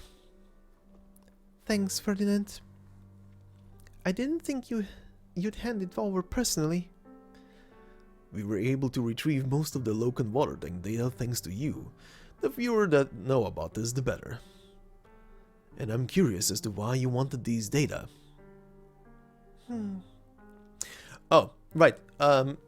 Just a little side thing here. Considering I haven't read the entirety of the manga here, what they're gonna be talking about in a second is, I think, linked to whatever is in some of the mangas that I haven't read for Rhine Lab yet. So, and as for other people, please don't post any spoilers what they're actually talking about here. If you want to say something, you're free to just keep it vague, like really vague if you can. Please. Anyway. She gazes at the monitor in front of her, so focused that even her breathing slows down. A video of a girl with white hair is playing. The girl spends most of her time sleeping, eating, or sitting in a corner with a blank look on her face. From time to time, she is led into a lab, where she crushes furniture placed in a room separated by a 1 meter thick wall. What a beautiful child. You remind me of Loken Williams. I thought only madmen boast about their test subjects. Sure, he's been accused of crossing a moral line. Morals are shackles that the short-sighted impose upon themselves. Science has never been bound by common sense. There is no greater insult to a scientist than to be judged by moral standards. Williams's problem was that he allowed the infinite unknown to get the better of his sanity, and he abandoned the logic and reason a scientist must grip. See at the end of the video how your beautiful child turned the lab into a nightmarish catastrophe. The monitor is showing a different image. There is no recorded sound, but the screams seem to pierce the screen and fill a lab from another time. The fallen debris does not hide the bloodstains. What happened to the girl? Records pertaining to her have been tampered with, like the other legacies of Loken water tank. She has value to somebody somewhere. I want to find her. May I assume you're considering ending Williams's experiments? She's too difficult to control, a risk Rhine Lab cannot afford. She didn't volunteer to be a test subject. I can't ask something so cruel of her. You want to heal her? We're not doctors, but anyone who's seen the experiments in their entirety should not harbor such delusions. No, Ferdinand. All I want to do is find her and give her a hug. A hug? The girl. She's all alone. They took her family from her and made her something entirely different from all the other people. I can't help but think, where is she now? Has she made new friends or new enemies? I want to hear her voice. I can't change her past, but her future may not be lost yet. You know, Dorothy, I really have no idea what you're talking about at times. Not many scientists are as sentimental as you are. You're not bound by logic or reason either. Perhaps one day your madness will put Williams's to shame. Madness? I've seen this in my dream many times. That's why I want to find the girl. If she's still alive, and if anyone can save her from her past, then maybe someone will be there to stop me if I really do go over the edge. And that is that scene. So, now we go back to stage DV-6, our final stage for the narration of today, before we go into a little tiny special at the end. But anyway, titled here, Free from Dream. Have the researchers truly found the happiness they sought in their dreams? Let's begin.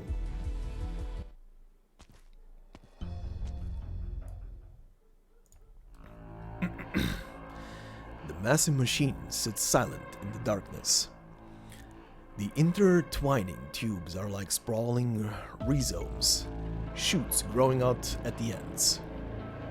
Each shoot is an electrode glowing faintly, absorbing nutrition from the life form underneath. The missing pioneers lie side by side, electrodes on their heads. They breathe and their hearts beat, but they are obviously oblivious to what is happening around them. A silvery liquid flows through the tubes, converging on the device at the center of the room. It seems more alive than the dozens of catatonic test subjects. How could this be? Helen? Why?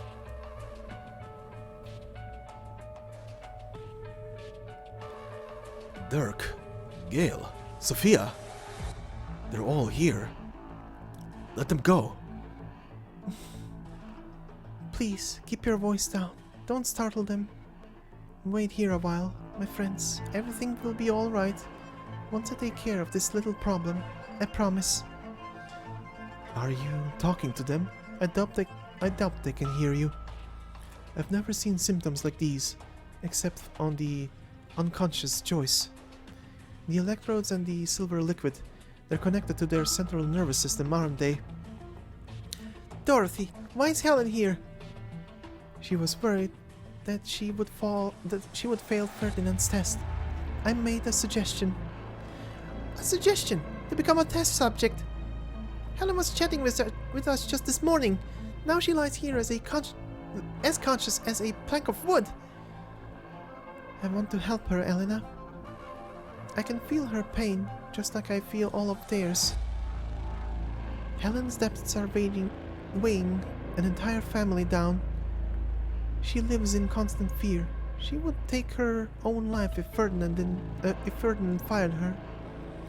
To stop now would be to deliver them into the hands of merciless fate.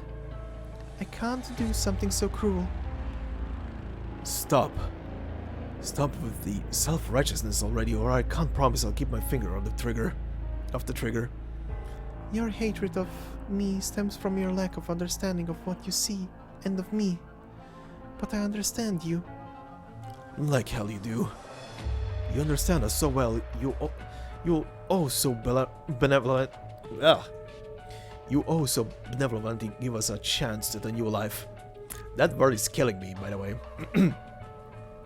Instead of dying in a catastrophe or getting eaten by monsters, we get to be technically alive half corpses in the lab of a big corporation. Where do I line up to kiss your feet?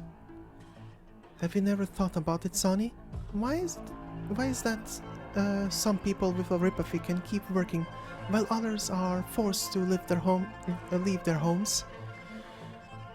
Don't need you to tell me. The day after I got diagnosed, I found my insurance contract and pink slip waiting for me. The contract was 569 pages. The sheet telling me I was fired didn't fill half the paper. There aren't a lot of companies out there willing to hire an infected. We gotta prove we're worth that outrageous insurance premium. Don't you think it's unfair? Kinda goes without saying, doesn't it? Then you should understand.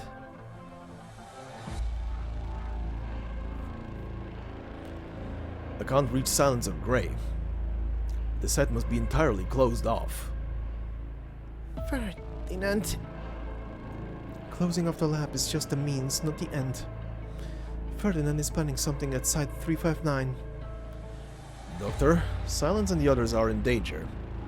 We're not getting anything from the site. Should we move to assist? Telopsis. True. Data transmission from device number 9 is different from standard communication.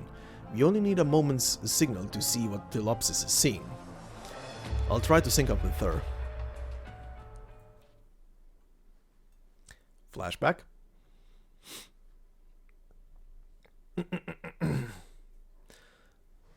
Are you sure you want to meet with him alone, Miss Franks? Yes, I have a permission from the Bureau. They say that man, Logan Williams, is a complete nutjob. He got 100 years in prison for his cruel human experimentation. I know. I've sat in his lectures before. These scientists are out of their minds. Oh, sorry, I forgot you were a scientist too, but you're such a gentle and elegant lady. Surely you're not like them. I understand. Thank you for being concerned about my safety. I'll be careful. How long do you expect you'll be in there? An hour. I can come back again same time next week, if necessary. You want to talk to him that badly? He doesn't usually care about other people. Maybe it's because of all the things people ask for him for. I'm the only one asking for help.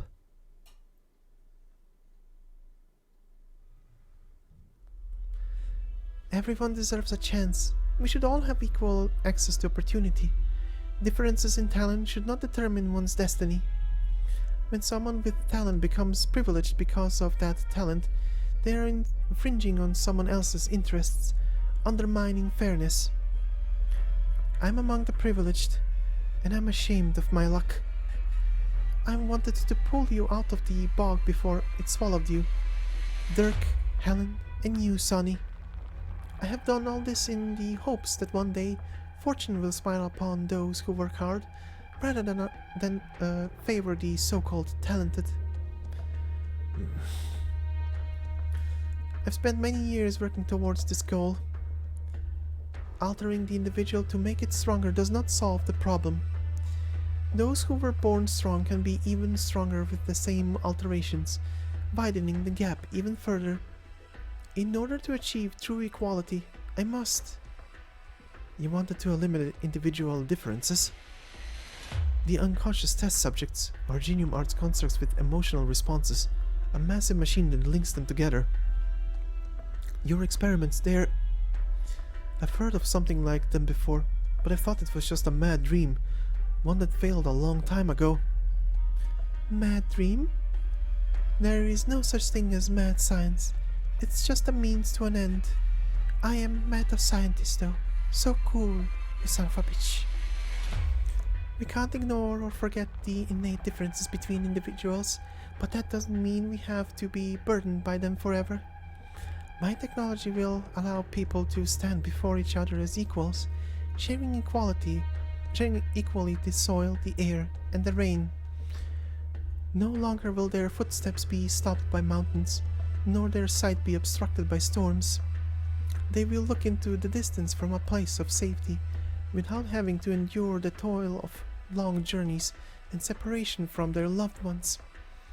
Don't you understand the beauty of such a future? Did I never actually understand? What exactly were we doing here? We've been looking for the caster behind the silver constructs. We thought it was the individual pioneers, but we were wrong. The caster was all of them. You have sharp eyes, Dr. Silence. Director Franks, the future you imagined is just that, your imagination. I see something different. A skilled Originium Arts caster can destroy a building. 3 skilled casters can suppress an entire city block. What would happen if you joined the power of 10 people, 100 people, 1,000 people? Nothing under the sun will escape its gaze. The strongest fortress will be little more than a toy that it could crush with a thought. As for the people you care about, The ones you call friends, they will never be more than test subjects in the eyes of those who want to harness the technology. Those who fail will be the lucky ones. They'll be ignored, allowing to live and die on their own. A worse fate befalls those who succeed. The day their experiments succeed, they'll be doomed to live under the watchful eyes of corporations and governments. Olivia, I've never seen you like this. This angry. Silence can feel her own anger, like a humming in her mind. Scenes from the past flash across her eyes as she feels her reason and calm disintegrate. You may have changed their destiny, but at what price? They'll lose their freedom forever, their lives no longer their own. I'll protect them, if it costs my very life. Killing you right here, right now, just might be best for everyone. If that's your consensus, then I won't resist. Don't lose your head, Sonny. Lose my head, Doc? I'm calmer than I've ever been. Dorothy Franks, I gotta admit, the picture of the future you're painting has some appeal. Same as how I almost walked into your lab. You don't know how many times I've thought about taking your hand. Why didn't you? Because my future belongs to me.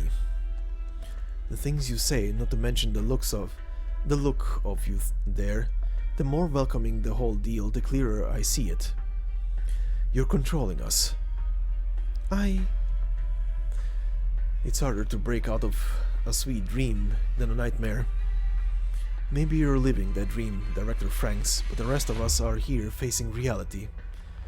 Doc Silence was right. An experiment like this should never have existed to begin with. The lands across the world have given birth to enough madness. This kind of madness ought to get buried deep and never dug up again. Whatever it costs. We gotta put a stop to this. Olivia, make Sonny listen. Whatever came of it, Dorothy was only trying to help these people. Even if I thought she needed to be stopped, to be punished, it shouldn't end like this. Not by the ones she truly loved. Sonny. Joyce? You're awake? Don't hurt Director Franks.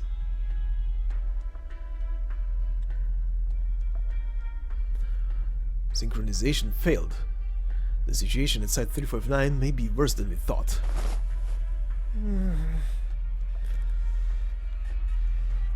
Are you alright? Thank you for the help, Doctor. I can feel my legs now.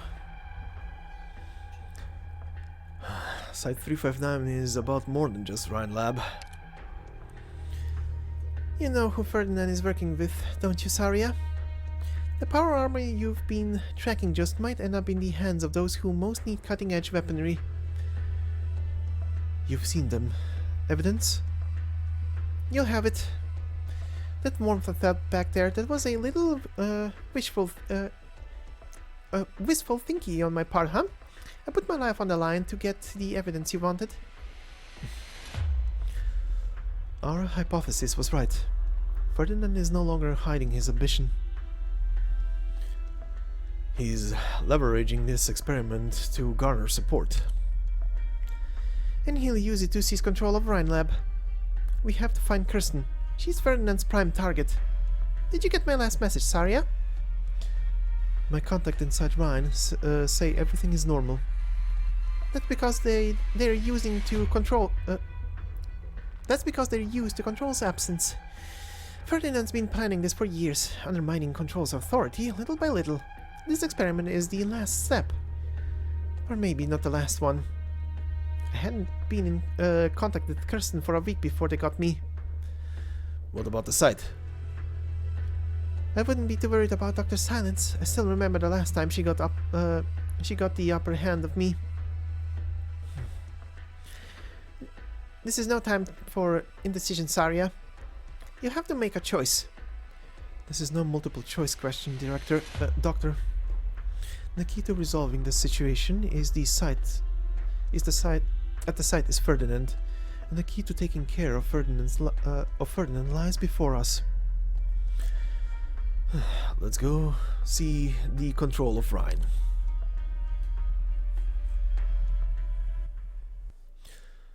Alright. If memory serves right, yeah, we do have one extra new unit here, which is the R-11 Assault Power Armor. It says here, a model equipped with long-range weapons, massively increasing its offensive capabilities. While these experimental weapons are still in the prototype phase, its energy and firepower cannot be overlooked. But considering it's just a normal stage with extra power armors in the middle that can be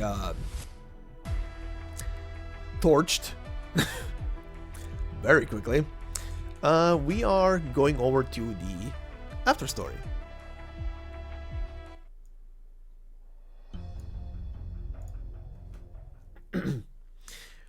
Sonny, we did this of our own volition. I don't get it, Doc Moore. Who are you talking for here? Message. I received a message, one that is different from that previous one's. Does your head hurt again, Joyce? There is nothing wrong with me physically, Dr. Silence. Detecting unexpected data transmission. Processing. Data? Yes, Sonny, we all know. This is a gamble. The results are unpredictable, but this was our choice. Data transmission terminated. Analysis indicates that Sonny is the intended recipient. Doc Moore, you're talking like one of our... No, one of the test subjects lying there. Hypothesis cannot be confirmed. The source of data is unknown. I simply sensed it. Doc Silence, is she right? Doc Moore can hear, my friends. Joyce, was your use of the word sense intentional? Yes, Dr. Silence. The content of the dream has changed. What did you see? Analysis failed. Your eyes look different. Are you feeling sad? Detecting signal fluctuations in peripheral system. Della Reed? Are you thinking of her again? Does device number 9 have something to do with Director Franks' experiments? Motive, emotion, not logical connections. Dr. Silence, I sense that this was our own choice. Your own choice? Sonny, if I guarantee that I will do all that can be done to correct the wrongs, will you let Dorothy Franks go? Listen, Doc Silence, we appreciate your help getting us here, and that you got us to the truth about the experiments. We can definitely believe you're on our side, but can you really be sure she won't start it back up again? No, I can't. But if she does, I will handle her for you.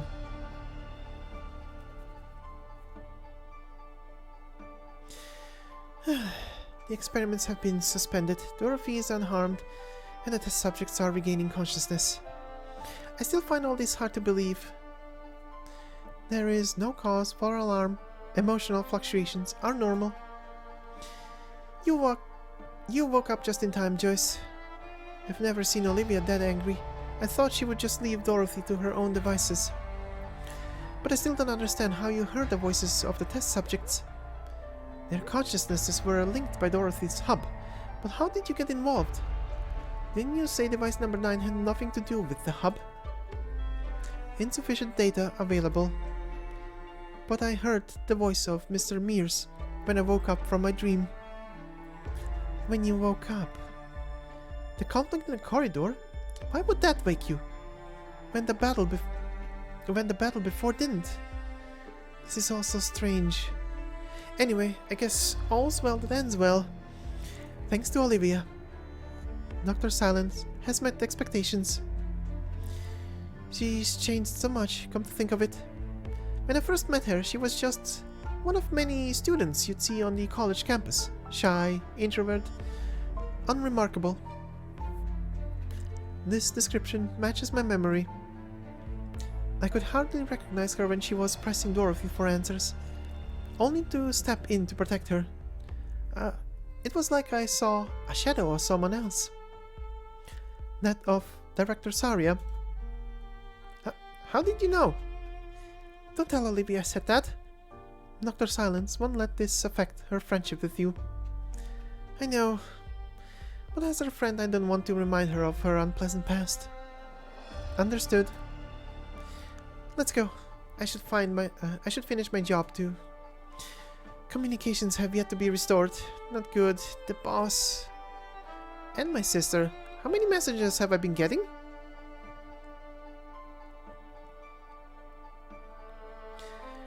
Please come with me, Director Franks. It's time to leave. One moment, please.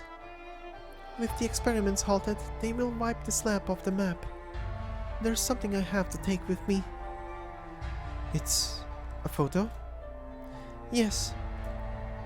A photo of a group of pioneers. Is this girl you? I meant every word I said to Sonny. My mother, my whole family, they were all pioneers. From a young age I heard them talk about their dreams and saw their struggle with my own eyes. They gave me a chance to chase my own dreams. But most pioneers will never know the luck they came to. The luck that came to me. What happened to your family? Most of them have left me. When I was invited to attend the Ironforge Polytechnic's summer camp for talented students, a catastrophe destroyed my mother's camp. She never heard about my miraculous acceptance or my scholarship. I'm sorry. Was it really the right choice to stop these experiments? Those pioneers, those whose lives hang by the thread, they live each day not knowing if they'll see the next. I could have helped them. They didn't have to be swallowed up by the sand in despair like my family was.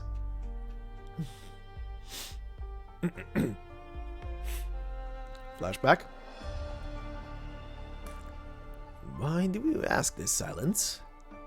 Without our experiments, the child would not have lasted more than a few days after leaving Hayden 1.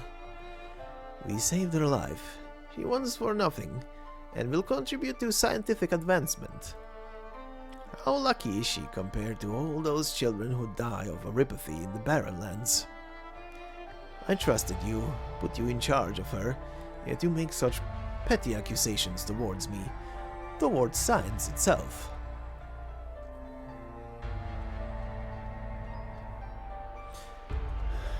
I don't know. This is not a question for me to answer. Joyce reminded me I should not judge things by my own standards, even if I can never accept what you did. Did we not choose to be tormented by uncertainty and self-doubt? As researchers, it is our duty to seek the answer ourselves.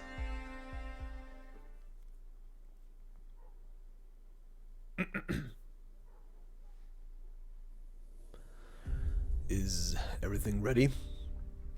Our team has entered the site and is approaching the lab area. Good. Get ready. Colonel, I know there have been delays, but if you give me a little more time... You never told me there were other people on the site, Clooney. Do you mean the pharmaceutical company? There's nothing to worry about. They're partnered with the Rhine Lab. I don't need your promises. All I need here is results. I apologize, this is just a small hiccup. If you can't deliver results, then you have to at least stop making trouble for me. You do well to remember that. Can we proceed, Director Clooney? We don't have a choice. Understood. One more thing. Put me on SpecCom.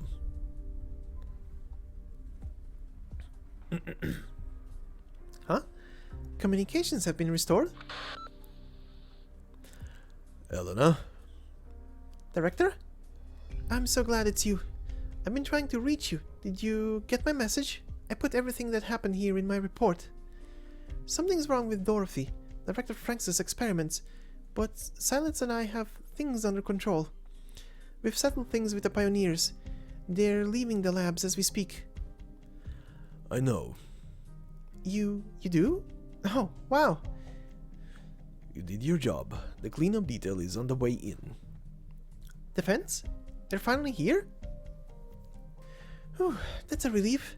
I was worried about the transmitter we've been storing here. They know what to do. You can leave now. I should stay and help. Next to Dorothy, I'm the most familiar with these experiments. I'm at the observation station, Elena. 2 directors are more than enough to handle the situation. Don't you agree? That's not what I meant. Then listen to me and leave the site immediately. May I ask why? No, you may not waste my time with meaningless questions. I want you in control, in the control room, now. Yes, sir. Is there a problem, Researcher Urbica? The director. Ferdinand wants me to leave immediately. Leave? Go and let Olivia know that the defense section is coming. What about you? Are you leaving? Something's not right with the director. If he didn't know how far Dorothy went, why is he completely concerned about what happened to the experiments?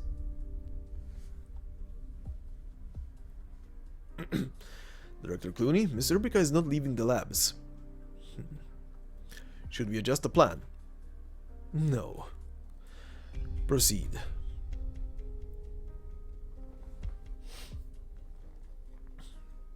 Is everybody out? Yes, sir. Next. What are they doing? They say it's a precautionary measure, probably a sedative or something. I guess we made a little too much noise, huh? Don't forget what I said. If anyone asks, I was the one behind everything. Don't worry, no one's letting you take all the credit. But... Next. Sonny Romano. Wasn't asking for your name. Tell your leader that I take sole responsibility for the kidnapping. Right hand. Are you gonna get to it after the injection? What the... Doc Urbica? Why you push me? Don't take the shot. You're interfering with our work, researcher. I developed that stuff in that syringe. Need me to explain what it is for? Huh? Aren't they with you and Doc Silence? Why do you always doubt the people you should trust when you're so eager to trust people you should doubt? I love this sentence. God damn it, Sonny. She slapped you in your face with all the words ever. God damn it, Elena. Slapped him in his face. Literally what he's doing the entire time. He's trusting the wrong people, but he's doubting the right people. Thank you. Take that band off, quick! The treatment wristband? I remembered why Joyce woke up when I saw these syringes in their hands. It's this, the treatment bands. The ones you got have been modified. There's a sensor on them similar to the equipment in Dorothy's lab. If it comes into contact with the transmitter, I need to report to the doctor. Someone is behind all this using... Damn it, communications are down again. What's the matter? I get it now. All this time... Doc Urbica, are you okay? Are you crying? Crying? No, it's not important. This isn't over, Sonny. Dorothy was never your enemy. Well, look at that. They are figuring it out. But anyway, this is not where we are gonna end for today. Because we have a little special addition to this thing that I want to add. But before we go into that, I was gonna ask a question very, very quickly. Considering something that will be very soon in the game. I don't know the actual window of when and when and how quick it's gonna be, but soon we should be getting the next edition of the Integrated Strategies, aka IS-3, aka Cerulean Harbor, I think it was the full title. And I was gonna ask, and I'm gonna ask this randomly on some videos like these just to gauge interest in this. I was thinking about doing, well, I was gonna live stream it anyway, but I wanted to ask if you guys would be interested to see those live streams, cause I am unsure as to where to live stream for those, if I should do it here on YouTube on the channel, or to do it over on YouTube and just post that I am live over there. I presume YouTube would be the better choice of the two, considering the audience is mostly here. But yeah, I was gonna do, when that content drop, live streams of it, and do pretty much lore read-throughs and all the stuff. And oh boy, cannot wait to read those super depressing stories from what I heard. Every mention of that that thing is just like people literally just saying it's super depressing. That could be like a first time reacting to what I'm reading kind of the dealio, but yeah. So the question is essentially, would you guys be interested in live streams, and where would be a better place, here on YouTube on the channel, or on or over on Twitch, where I usually actually stream almost every day. But yeah, leave if you are interested or anything, leave me a response in the comment section and I will gauge it by that. But yeah, let us go to the thing that I wanted to do, and that is over here under the operators. So as today's special little ending, because we've just seen some things about this character, and for people who are not aware of it, we will go over that very quickly. So first off, Silence here has an operator record, which is very interesting, and links up to pretty much what we just saw. Obviously not the story, but in a sense is still present there. And she also has a short story here on the module. So we will go first over the short story on the module, and then we'll go over the operator record and narrate through that as well. Trust me, this one is very interesting. If you've never heard this will be like, what did I just read? And what the hell? But yeah, anyway, the module and the story essentially are titled The Medic Environment Analyze System. And this is pretty much an audio logbook of a certain someone. So allow me. If Originium really has the ability to store information and we are able to decode and transmit it, then Columbia's science and technology will surge forward by leaps and bounds. I've encountered a bottleneck. Current electronic computational devices are not able to handle the enormous amount of information contained within Originium. I need a more suitable computational carrier. Having a person do it? This is certainly a bold line of thinking. I have to give it some thought. The prototype decoding device using a human computational carrier has been manufactured. Now I just need a test subject with a clear mind and quick reflexes, preferably with a good understanding of computers and data. Subject selection complete. Test subject codename Ptilopsis. There is nobody in Rhine Lab more suitable than she is, though my supervisor advised me to keep the experiments secret from her due to its risks. I still informed her of the various possibilities that might arise during the experiment. This is my line in the sand, as a citizen of Columbia and as a person. She agreed. She agreed. I knew it. I knew she'd agreed. I knew she'd be the one. I've already taught her the key points and operating procedures of the preliminary phase. She's a quick learner, and tomorrow the experiment will begin. I trust we will join hands to usher in Columbia's future. The experiment has been going very smoothly, and all the data has fallen within the control range. We'll keep following this pace, and soon enough, just a little more. Wait, no. This shouldn't be happening. Hurry, unplug her. The failsafe mechanism activated in time, but she still sustained injuries.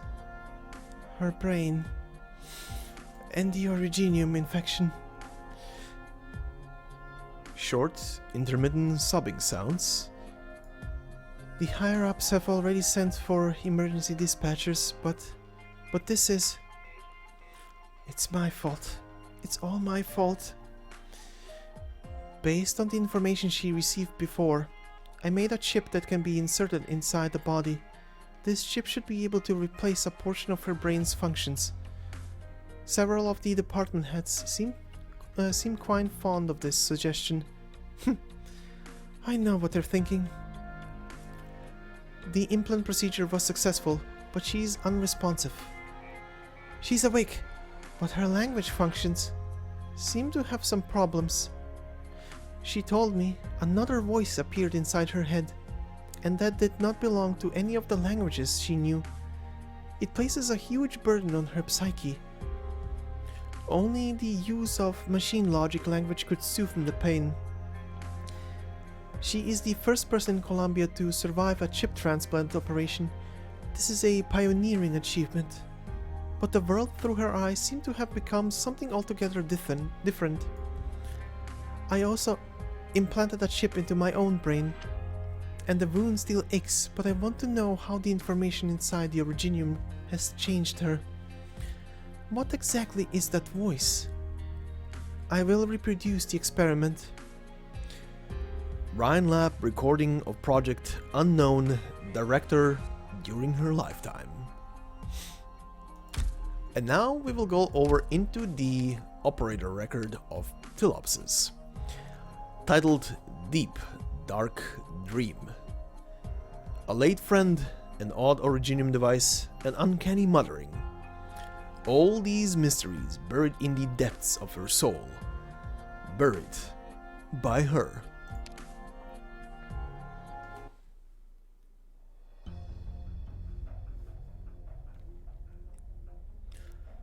All of this information is consistent with our hypotheses. With these data on hand, Rhine Lab's newest results now directly correlate with the ancient Sarkas legend. I don't think this is an accident. And if our hypothesis is verified, it will revolutionize everything we know about originium. People think that originium is a source of energy, a calamity. They think it can be used as a weapon, with only narrow applications outside of that. But the truth may be something far greater. If originium really stores information, just think about what that implies. From originium, we will be able to read the story of this world, spanning hundreds of or thousands of years, maybe even more. Does this really not pique your curiosity?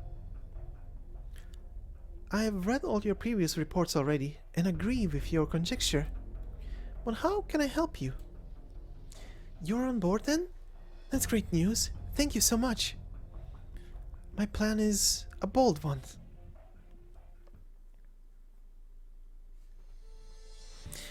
June 18th. Clear skies. Oh, by the way, these are diary entries. I fell asleep in the cafeteria today. Gami was worried about me. Dr. Silence reminded me that my necrolepsy has gotten worse this month. There are more details in my physical examination report. The conclusion of the physical: fatigue caused by long-term sleep quality issues. Dr. Silence said that this was caused by the chip in my brain, device number 9. I am aware of these things. I know my own problems much better than those who worry about me, but I still must accept their concern. Dr. Silence has advised me to get more rest, which is a measure that I agree with. But what should I do with resting while resting?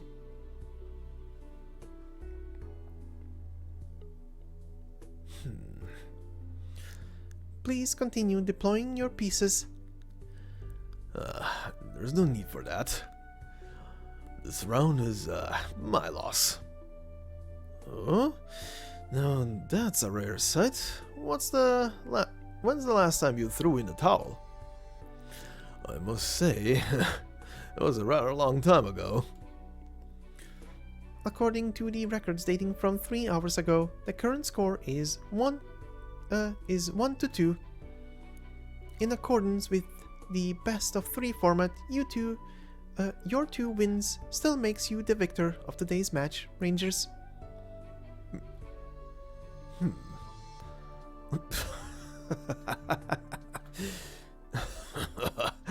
I suppose that's your way of letting this old man keep some of his dignity. No towel visible, unable to interpret the underlying meaning of the statement. Girl, you asked me to teach you how to play chess, and I taught you for 20 minutes. We played just 3 games after that, and in the span of those 3 games, I'm already convinced I can't win anymore. That's what it means to throw in the towel. Understood. Logging of idiom confirmed. By the way, Ptilopsis, why'd you suddenly decide to pick up chess? You don't have much free time, right? Hasn't it been pretty busy in medical lately? Dr. Silence's recommendation. Acquire more hobbies to distract myself. So you chose chess? And is this really the first time you've played one of these games? You learn way too fast. I was thinking I'd want to play a round or 2 with you, but let's scrap that idea. Yes, this is my first contact with board games of this type. Previously, I learned to play different kinds of card and board games from other operators. Most game sessions were very short in duration. I can already guess what happened. They probably all got touched by the little lady here. Touched? Trounced. Jesus. Touched. What the hell? Sorry. Tired. Tilopsis just nods. I'm not surprised though. Medical is full of bright operators, very accomplished in healing arts.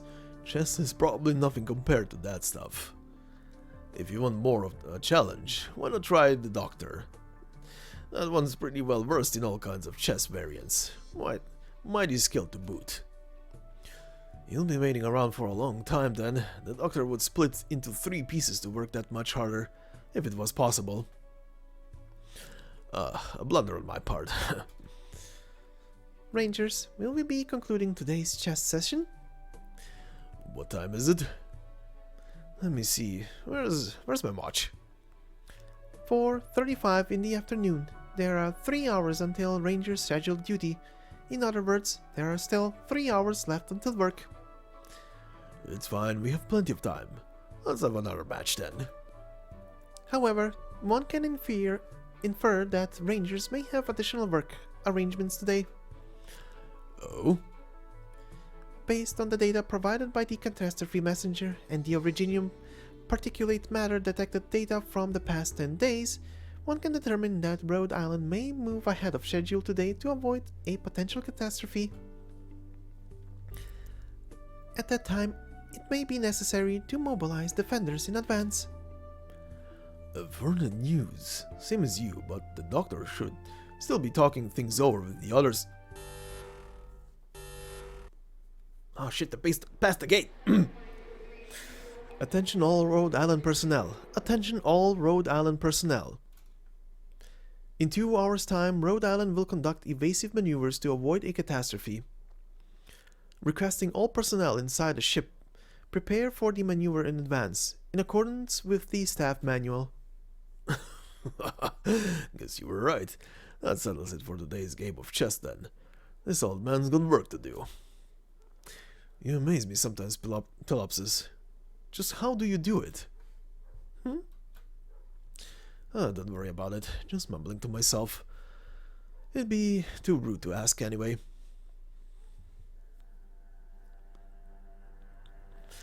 Diary again? June 22nd. Clear skies. I went to see Meyer today to carry out some checks on the operation of device number 9 that I cannot carry out myself. Meyer brought up a troubling possibility. I've thought about it before and have many own expectations. In other words, device number 9 has placed an enormous burden on my brain, and while this strain has not increased, my ability to withstand its impact cannot continue at its current level indefinitely. Della was a genius. Her accomplishments, even if flawed, must be protected. Device number 9 does have a negative impact on me, and there is also the possibility of it malfunctioning, but had it not stabilized my prior brain disorder, I would not have had the opportunity to express these assessments. Furthermore, Della's inventions also brought me many functional improvements. Some of these were expected even before the experiment, while others exceeded expectations. I can see the flow of originium particles in the human body, and upon this, my understanding and control of medical originium arts have strengthened astonishingly. At the time, Della believed that not only was this due to a significant increase in the computation capacity of my brain, but also because of that, I was able to unlock a portion of originium's functionality as an information pathway. That is what device number 9 is. Of course, it can have other uses. It can be used as a weapon, it can save people, and it can also bring destruction, just like originium itself, except more intuitive to use. This is not the outcome that Della wanted. Give me a sec, let's take a look. The voltage is stable and there's nothing wrong with the receiver. I don't see any problems. Device number 9 is working just fine. Are there any changes in the part that sends requests to read data? Unfortunately, nope. Are you absolutely positive that device number 9 can output data? That was the designer's original purpose for this device. But even after all this time, I still haven't gotten any meaningful data out of it. And be honest with me here, you've gotta feel plenty uncomfortable with a chip inside your head, right? Even the transmission of electronic signals will affect your body to some extent, right? I try to be real careful when remote controlling my equipment. So far, there have been no side effects that influence psychological indicators. Miss Della Reed really was something else. This project didn't even have the engineering's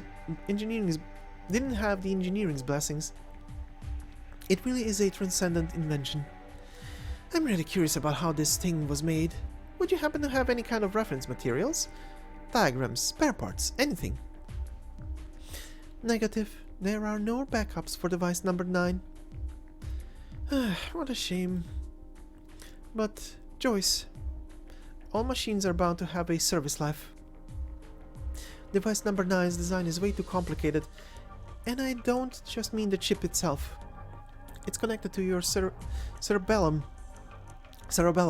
and interacts with a large number of neurons in your brain.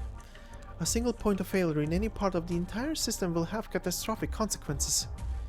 I don't know what you and Miss Della Reed were thinking, but even for Rhine Lab, this is seriously dangerous. Biological structures. I know what you're trying to say. Biological structures, in essence, are sets of reasonably working, precise machines, right? Seems like something those powdered wigs in engineering would say. But you've got to face up to a very real problem. If one day device number 9 starts to malfunction or just stops working altogether, what are you gonna do? I haven't seen the whole report, but Silence said something about device number 9 being necessary to keep you alive. Regular physical examination is necessary. This isn't something that physical exams are gonna solve. It's a matter of life or death for you. Acknowledged. Maybe I should have been the one saying this, but you really aren't going to ask Rhode Island for help. Why don't you go and see Closure? She's the most extraordinary engineer I've met in all my years. Thank you for your concern, Meyer. This question will be revisited pending future considerations.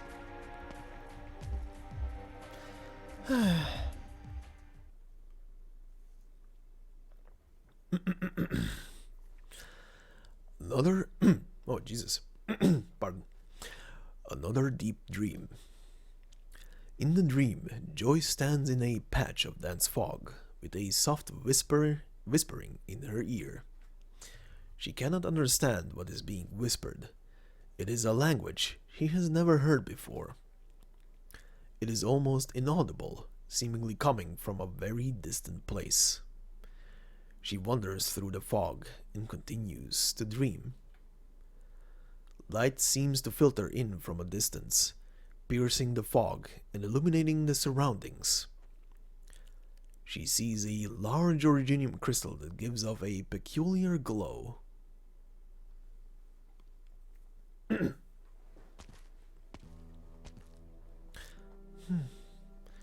So far, all your key psychological indicators are normal, but the quality of your sleep is still poor. Are you still having those dreams through the whole night? Yes. That's not a good sign. You've been in this state for too long. The psychological indicators are not abnormal. Current psychological indicators can never be used to rule out problems, and you should be well aware of that. If you are unable to rest, it will become life-threatening in the long run. Maybe we should consult Dr. Kaltzit. I'm sure she knows some way of relieving your mental burden. Rejected. Device number 9 is a confidential Rhine Lab experimental project. They might not even care about that project anymore. Miss Della Reed's team has long been disbanded. You are the only legacy of the Device number 9 project. Dr. Silence, do you believe in that saying? To which saying are you referring? Originium stores the story of this world, spanning hundreds of thousands of years, maybe even more. When I was with Rhine Lab, I didn't actually understand Miss Della Reed's project. I can't answer that question. It's outside the scope of my expertise. But the feedback that I have gotten from the monitor suggests your dreams are a side effect of device number 9. It might be reconstructing fragments of information you received when awake, and then playing them back repeatedly during your sleep. This playback is one of the side effects of device number 9, in the same vein as the strong logical thinking it has brought you. Device number 9 forces your brain to stay in a continuously stimulated state, which is also the source of your poor sleep quality, as well as your necrolepsy. As you know, Miss Della Reed's project was also full of holes. Most of the fundamental stipulations were built upon conjectures and lacked evidentiary support. The basic principles of the experiment lacked solid ground, but they still had Miss Della Reed carry out that experiment. That's why you became what you are now. Internally at Rhine Lab, the experiment was considered a failure, and that led to you. Objection. Erroneous account of events. Della is not responsible for the lack of critical information in passing down that judgment. I wasn't accusing Della Reed of... Della? Is that what you called her? Yes. I know what Miss Della Reed was... that Miss Della Reed was your friend. Her death had nothing to do with you. I don't have any right to blame her, but that tragedy was brought about by her own obsession with her research. I've seen far too many tragedies like that in Rhine Lab. Well, if it really is because of Miss Della Reed, I'm willing to have a chat with you. I'm sure Meyer would too. But I wouldn't fixate too much on that saying. And don't always bottle things up either. Staying in a prolonged state of mental agitation won't do any favors for your health. Right now you are my assistant as well as my friend, and as a friend, I hope that you can live a better life. I understand. Sorry for worrying you, Dr. Silence. Re-registering relationship with Dr. Silence. Friend. If you're in a good enough mood to be cracking jokes, I probably don't have anything to worry about. Having that said, I'll be heading out to do some fieldwork with Dr. Kaltzit next week. I'm not comfortable leaving you alone in your current state. In other words, if you encounter any abnormalities of any kind on the way back, you must be sure to let me know. Thank you, Dr. Silence. Alright, if it's not too much trouble, I'm going to ask you to take this medicine back to Ifrit. I might run a bit late tonight. No problem, Dr. Silence. Also, before I continue, I want to point out the reason why Silence stopped there for a second was pretty much obvious. She picked up on the fact that despite everything, Tilopsis, who is pretty much addressing everybody in like full name or full designation or whatever, when it comes to Della Reed, she keeps addressing her with Della. And I think that is the only person she's addressing with like a nickname or a short version of the name, essentially. Well, everybody else, even the people she considers friends like Silence, still get the full Dr. Silence. But yeah, anyway. Oh boy, time to practice the Ifrit impression, I guess, for the next chapter of the manga. Or the next chapters. I'm bored. When is Silence getting here? She's real busy today, so I came in her place. I thought I would have to do my homework if Silence wasn't coming around. You lazy bum. You better watch yourself or Silence will make you sit down with the doctor till you finish all your homework. Nah, you ain't fooling me with that. The doctor's even busier than Silence. Swung by the office a couple of times and nobody was there. That is true.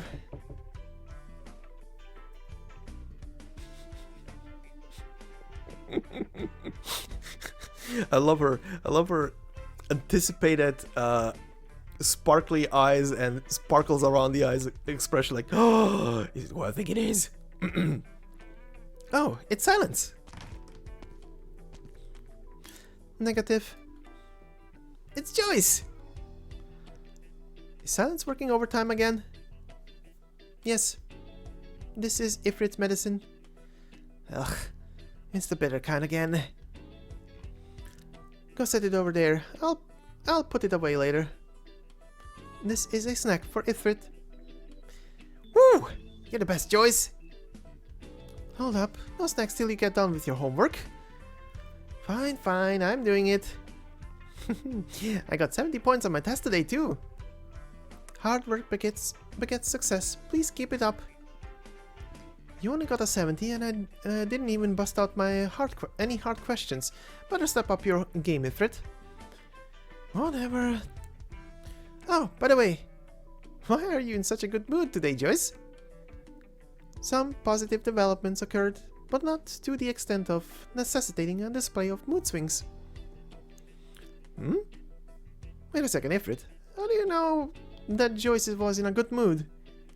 Huh? Isn't it obvious? When she's happy, her eyebrows go up a little bit, her forehead is more relaxed, and the corners of her mouth change too.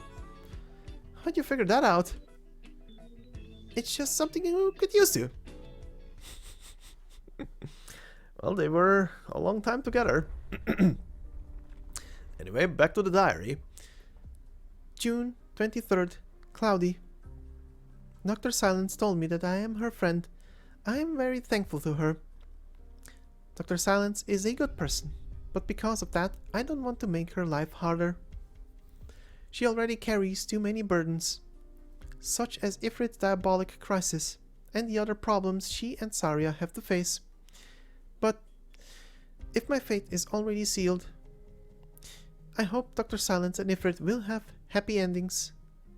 My problems are very different from theirs, but they probably all stem from Rhine Lab's experiments. There are a lot of people like us at Rhine Lab. Outsiders think Colombian scientific research involves a lot of human experimentation.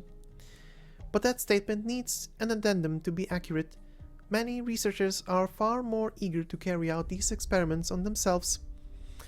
As we have literally learned during the Dorothy story, where we've met a very drunk guy with a disabled arm caused by his very own meddling with his own arm and literally doing an operation on himself. Anyway. And only a tiny number of them have happy endings. A dream.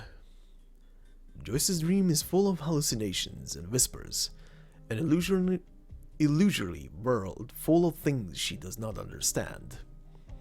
She treks through these lengthy dreams day after day, and even if she doesn't understand them, these scenes have already become commonplace. However, during this brief moment, she suddenly realizes that the dreamscape is becoming clearer. The vending whispers by her ear turn to recognizable words and sentences. The mist obscuring her vision is slowly dissipating as well. She stands atop of a lofty mountain and gazes down at everything before her. In front of her, a magnificent city collapses into a dazzling display of metallic dust. Towering steel structures melt like clay. In front of her, the shadow of a terrible colossus floats in the clouds above, the wreathing darkness blotting out the sun and enveloping it all. In front of her, anguished screams and desperate cries waft up from the city. Behind her, the originium crystal shines with a peculiar glow. It shines. It shines. It shines.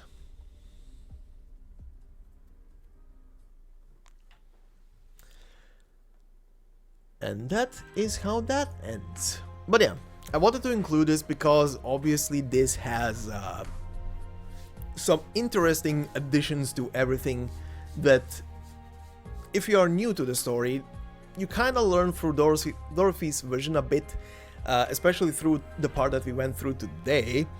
But this one broadens the horizon, doesn't it? But yeah, essentially her module has the build up to the operation and post-operation, and pretty much what happened to the scientist who performed the operation and conceived the whole thing, Delaware, and what led to her demise, potentially, being pretty much the fact that she went to do the operation on herself. And then we have this. Pretty much stating the fact that, yes, she is definitely having dreams of something. And the language that is being spoken is very interesting. They just say that it's something that she does not recognize. And obviously, because there is no recognition of what the language is, we cannot learn from this what the language could be. So it's hard to guess. But if the theory what is being discussed here is correct, and Originium carries information in itself, in its entirety, in its entire body, all across the globe, then yeah, that would be an interesting thing if you would be able to crack into that piece of data. But yeah, anyway, this will mark the end for today, essentially. All I can say is thank you all for watching. Next part should be up right after this one.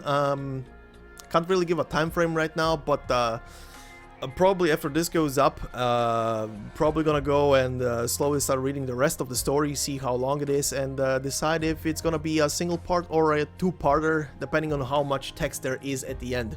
But we shall see about that. But in the meantime, if you know the drill. If you liked the video, and if you liked the video, please leave a like and maybe a comment in the section. I did offer a question earlier as well, which I would like to hear responses, because I would like to gauge the interest in that. And if you're new to the channel, consider subscribing. There's a lot of stories here that have been narrated in this form and fashion, and there's many more to go through.